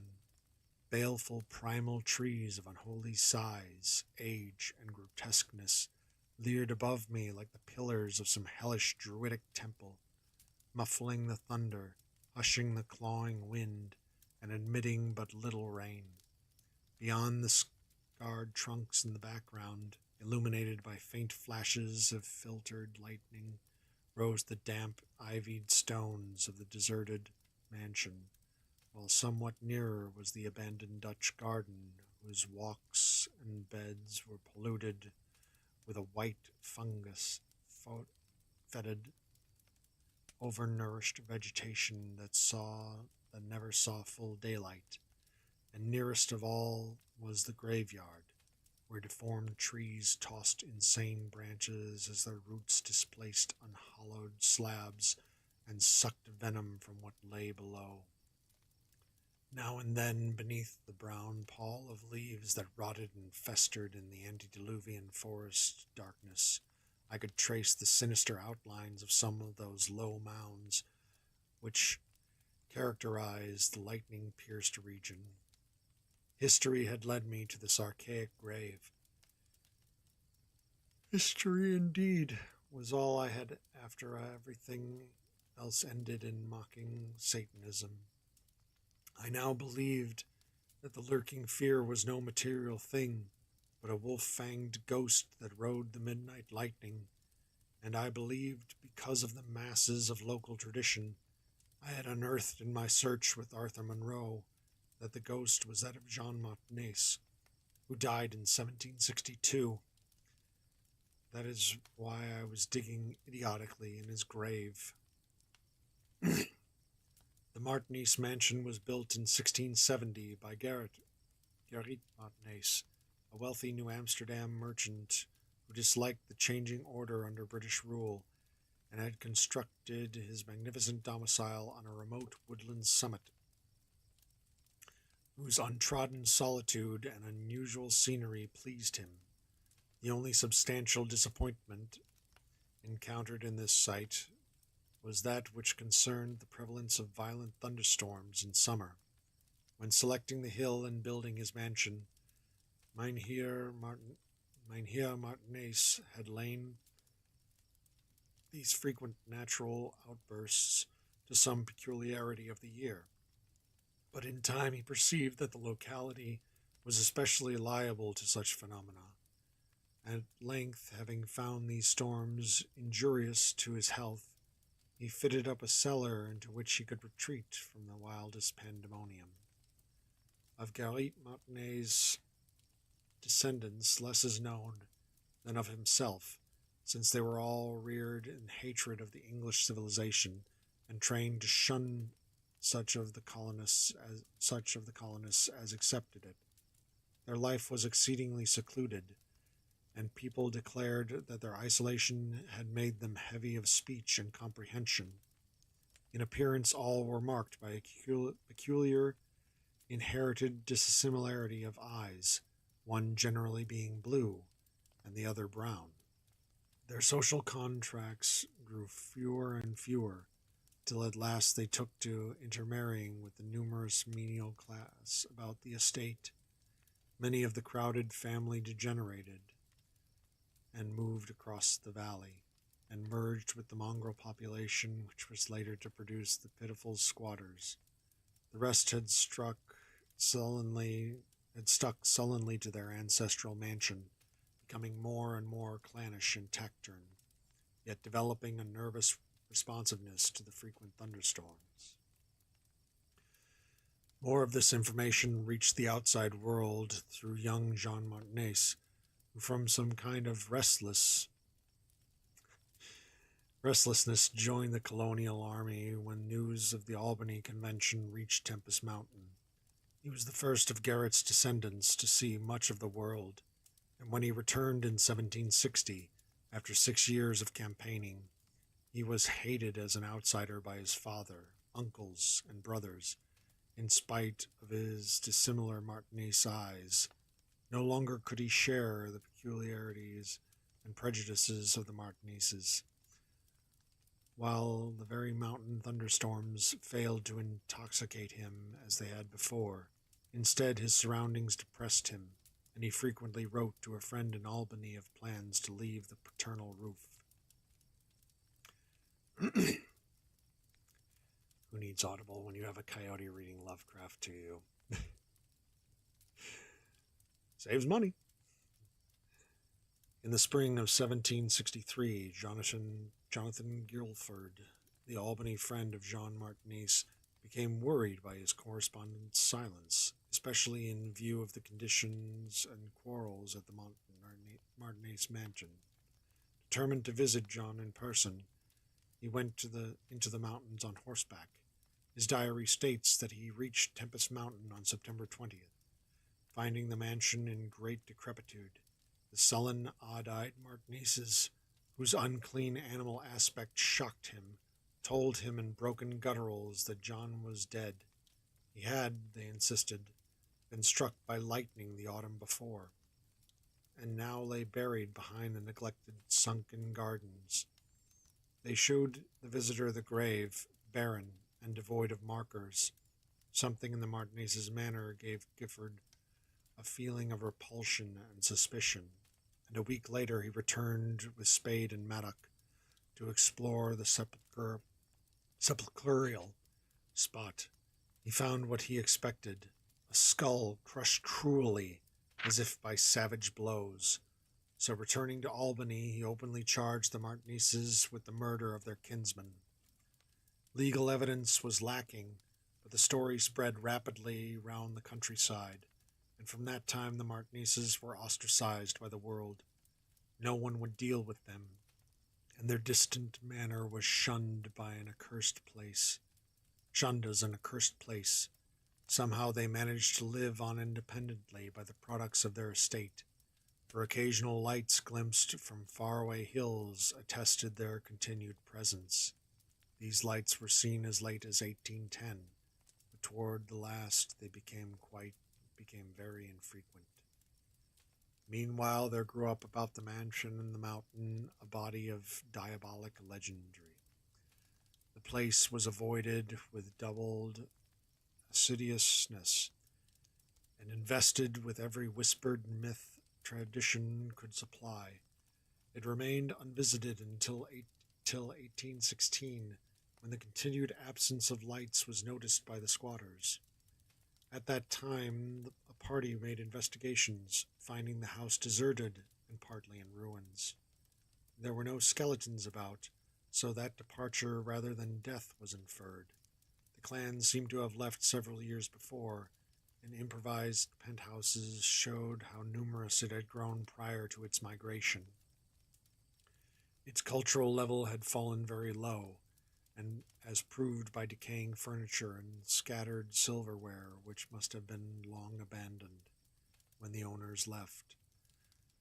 But though the dreaded Martineses were gone, the fear of the haunted house continued, and grew very acute when new and strange stories arose among the mountain descendants. There it stood, deserted, feared, and linked with the vengeful ghost of Jean Martinez, where it stood on the night I dug Jean Martinez, where it still stood on the night I dug in Jean Martinez's grave. I have described my protracted digging as idiotic, and such it indeed was in object and method. The coffin of John Martinez had soon been unearthed. It now held only dust and nitrate. But in my fury to exhume his ghost, I delved irrationally and clumsily down beneath where he had lain. God knows what I expected to find. I only felt that I was digging in the grave of a man whose ghost stalked by night. It is impossible to say what monstrous depth I had attained when my spade, and soon my feet, broke through the ground beneath.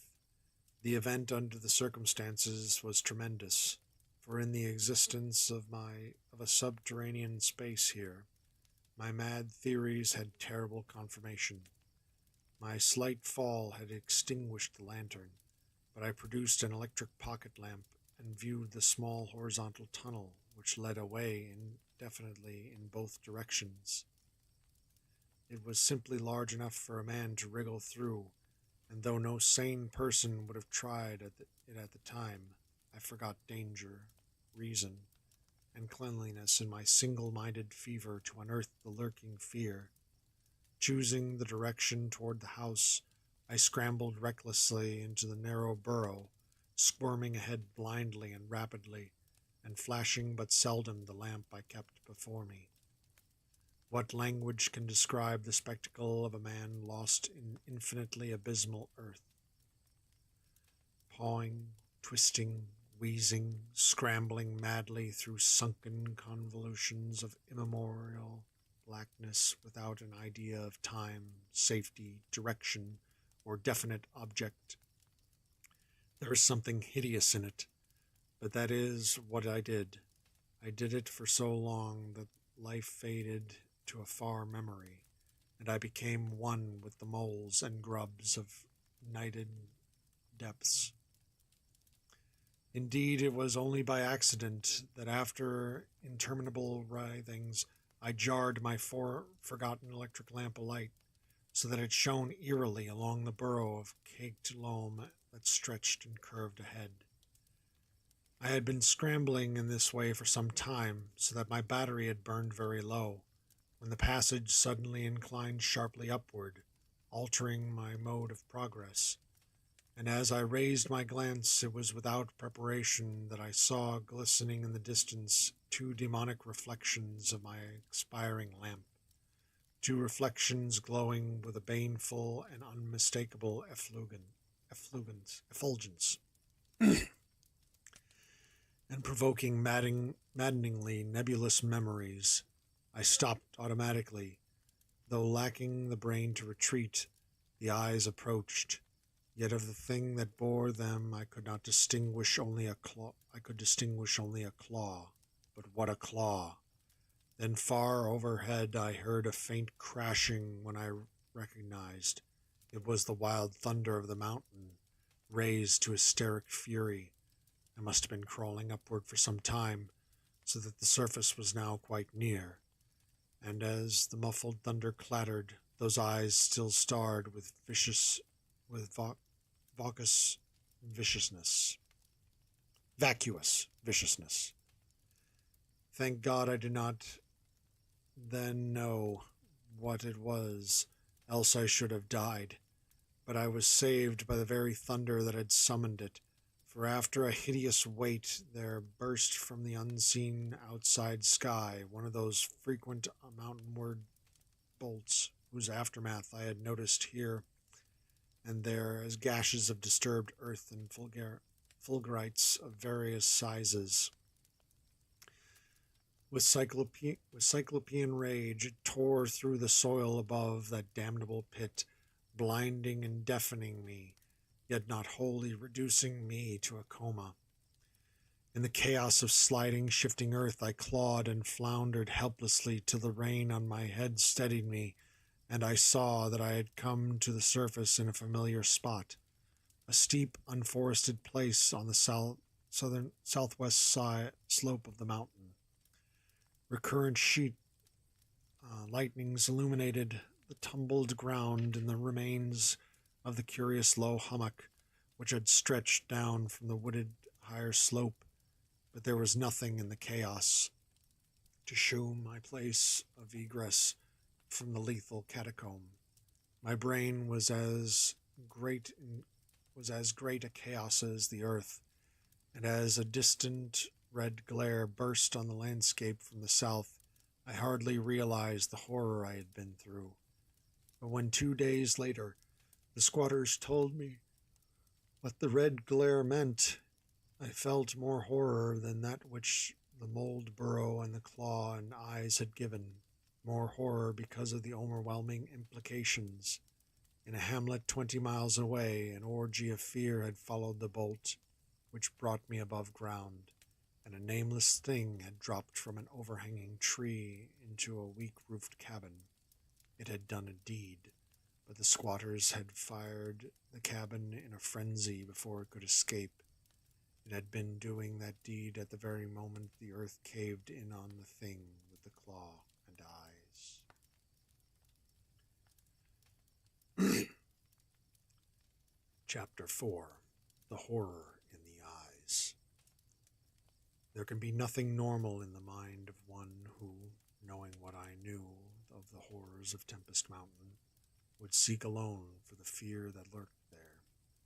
That at least 2 of the fear's embodiments were destroyed, formed but a slight guidance of mental and physical safety in this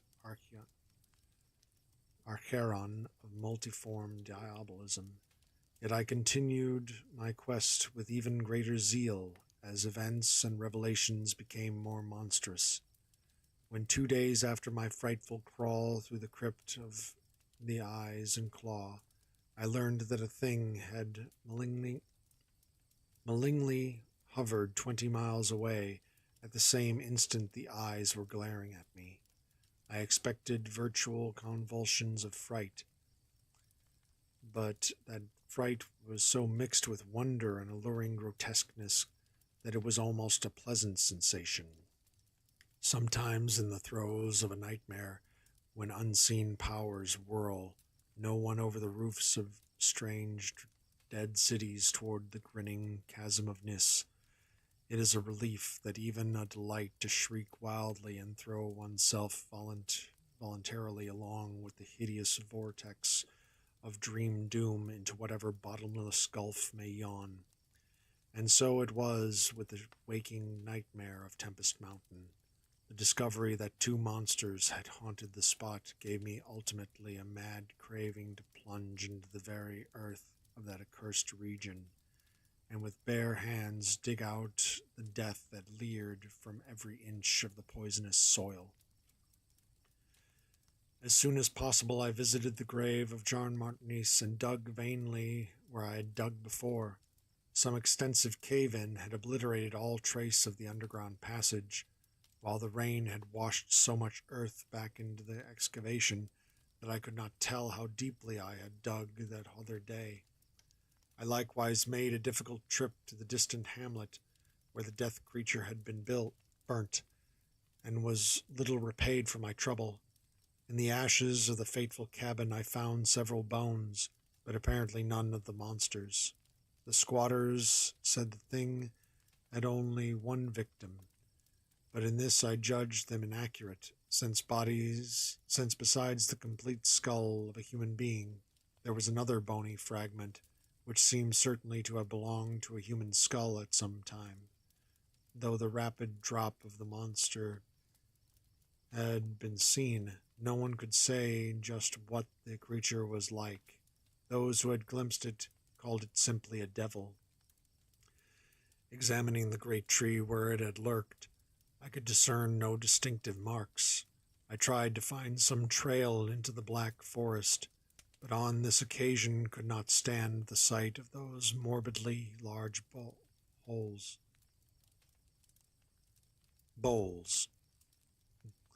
or those vast serpent-like roots that twisted so malevolently before they sank into the earth.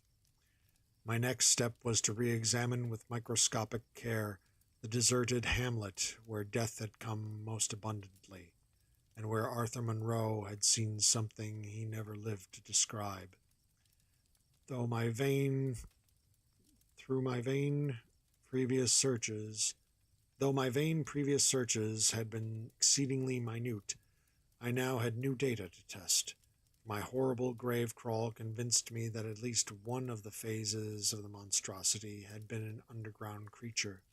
This time, on the 14th of November, my quest concerned itself mostly with the slopes of Cone Mountain and Maple Hill, where they overtook the unfortunate hamlet, and I gave particular attention to the loose earth of the landslide region on the latter eminence.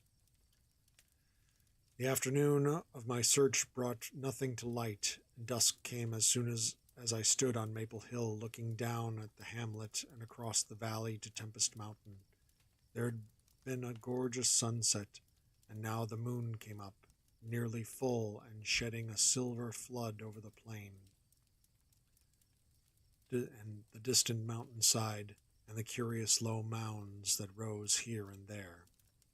It was a peaceful Arcadian scene, but knowing what it hid, I hated it.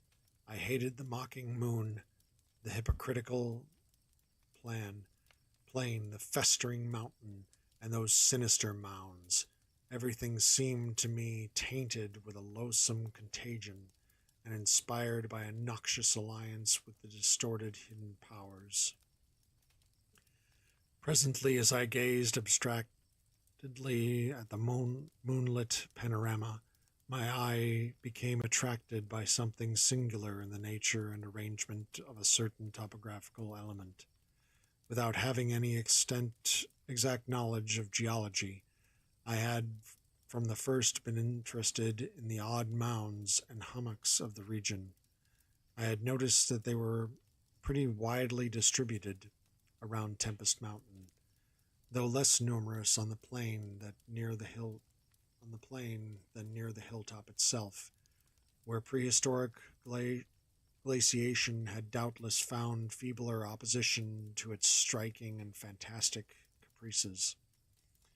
Now, in the light of that low moon which cast long, weird shadows, it struck me forcibly that the various points and lines of the mound system had peculiar relation to the summit of Tempest Mountain. That That summit was undeniably a center from which the lines and rows of points radiated indefinitely and irregularly, as if the unwholesome Marknace mansion had thrown visible tentacles of terror. The idea of such tentacles gave me an unexplained thrill, and I stopped to analyze my reason for believing these mounds glacial phenomenon.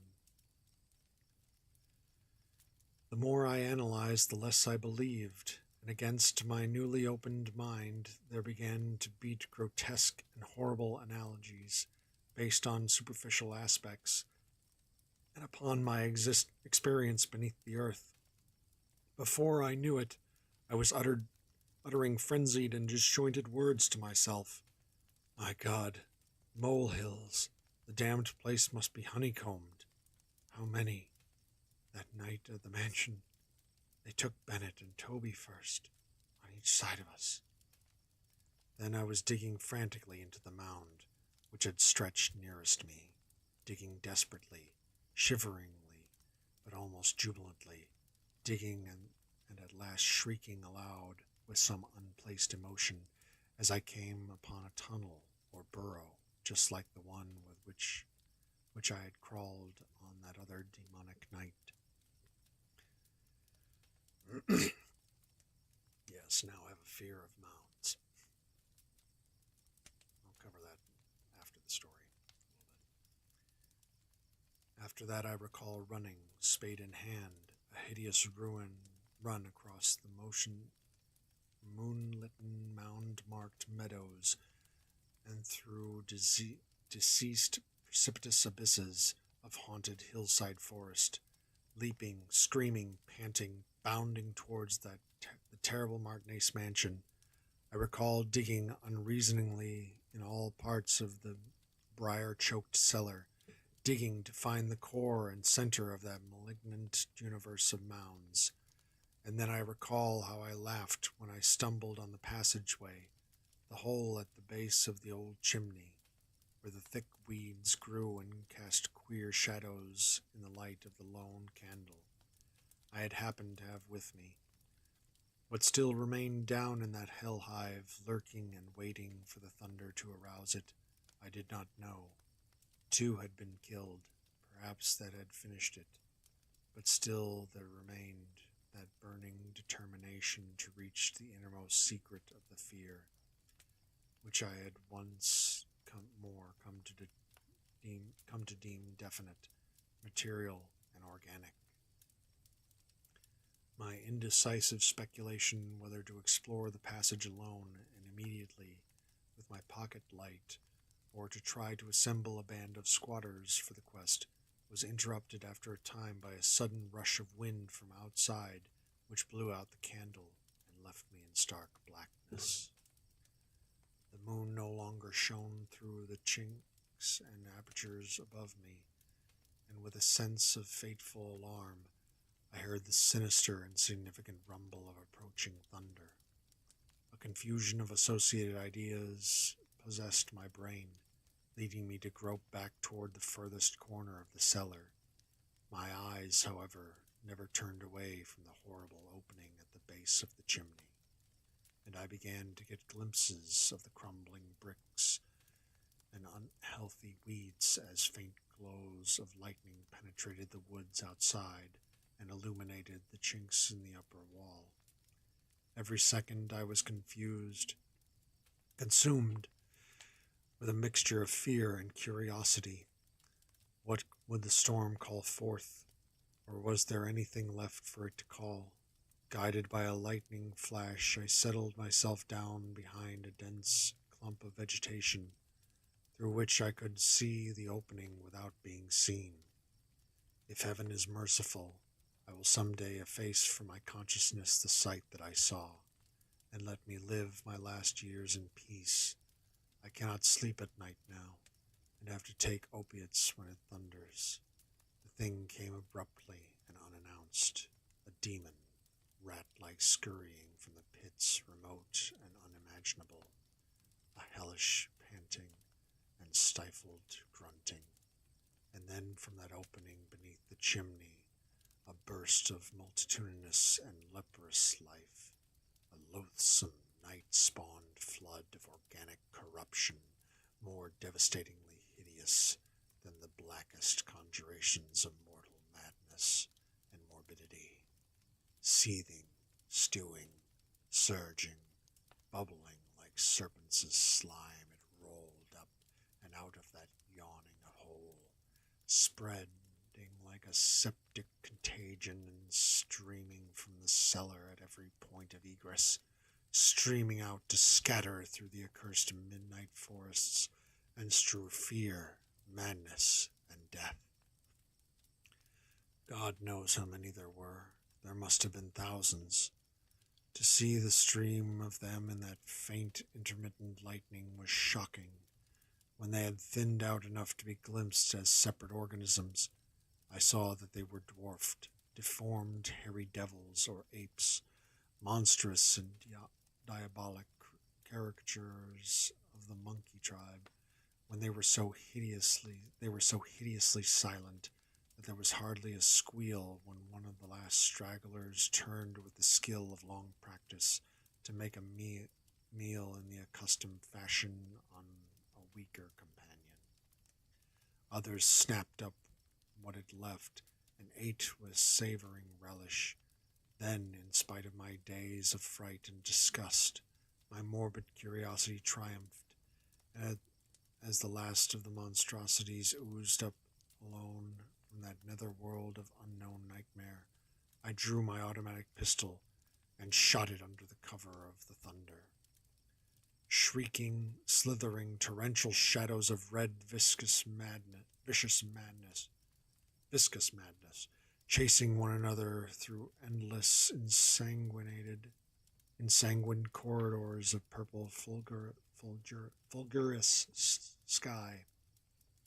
Formless phantasms and kaleidoscopic mutations of a ghoulish remembered scene, forests of monstrous overnourished oaks with serpent roots twisting and sucking in unnamable juices from an earth verminous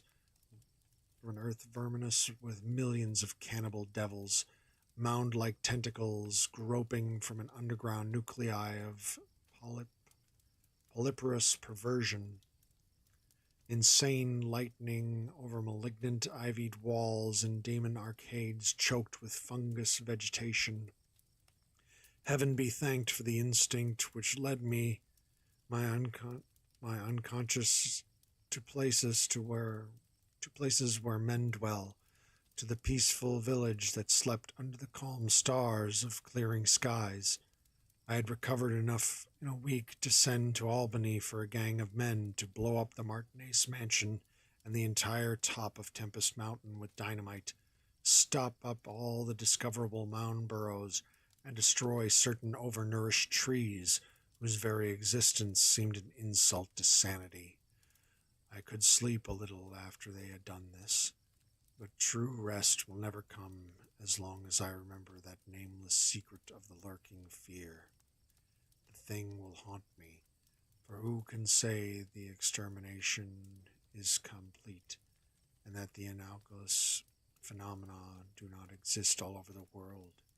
Who can, with my knowledge, think of the earth's unknown caverns without a nightmare dread of future possibilities? I cannot see a well or a subway entrance without shuddering. Why cannot the doctors give me something to make me sleep, or truly calm my brain when it thunders? What I saw in the glow of my flashlight after I shot the unspeakable, straggling object was so simple that almost a minute elapsed before I understood and went delirious. The object was nauseous, a filthy, whitish gorilla thing with sharp yellow fangs, and matted fur. It was the ultimate product of mammalian degeneration, the frightful outcome of isolated spawning, multiplication, and cannibal nutrition above and below the ground, the embodiment of all the snarling chaos and grinning fear that lurk behind life. It had looked at me as it died, and its eyes had the same odd quality that marked those other eyes which had stared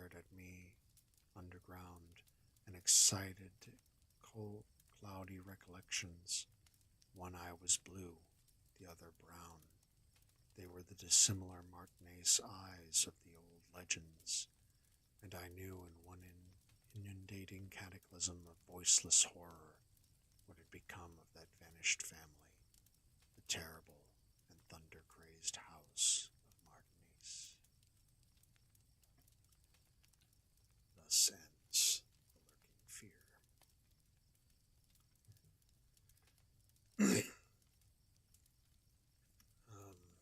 With regard to mounds, um, first while reading it, it was reminding me of mole people. Behold the Underminer! But also it called into memory the Native American mound builders of the Midwest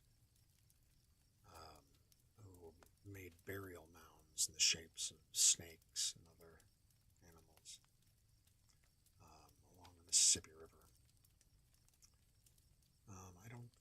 I don't know if some of them have been exhumed, but also in Ireland there were mound graves as well. Usually they were reserved for royalty. But what they would do is they would build a stone structure in the shape of a half dome, and then cover it with soil. Mounds. Sometimes they would also leave a opening as well. So sometimes the mound would open. The grave itself would just be a straight passageway leading to the end, and at the end of it, they would place the deceased with a couple of trinkets. Those are called passage graves. And then there are others which led to a slightly rounded room as well. But that's a little bit of anthropology, archaeology. So for expediency's sake, I'm going to be playing some Marvel Rivals now, but I'm going to end this stream and start a new one, so that way they don't get intermixed and confused. Rename it, so I should be back on within about 15 minutes. And hopefully the Marvel stream goes well. I actually made it gold, so we'll see how well I keep going with that. But in the interim, I'm going to find someone to raid. So let's see who we have available.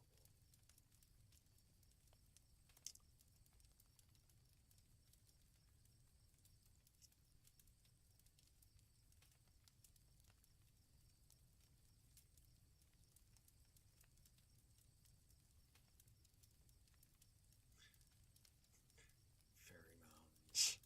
It's not a good sign, or a mound with a hole in it.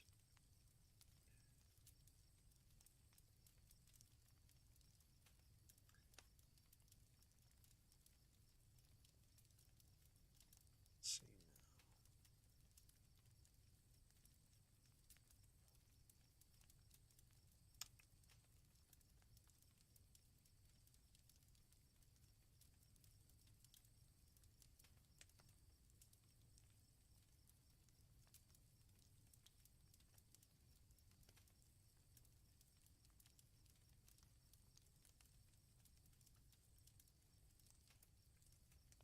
I'm currently looking for something that's along the same lines as this. So let's see if Vampikins is available. Nope. Currently no. Let us look elsewhere then.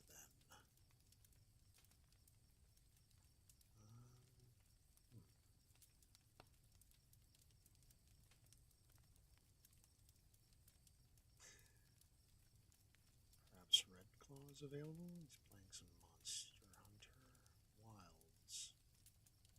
He is. Over on the Twitch side, we are going to be raiding Red Claw, and then I will be back soon.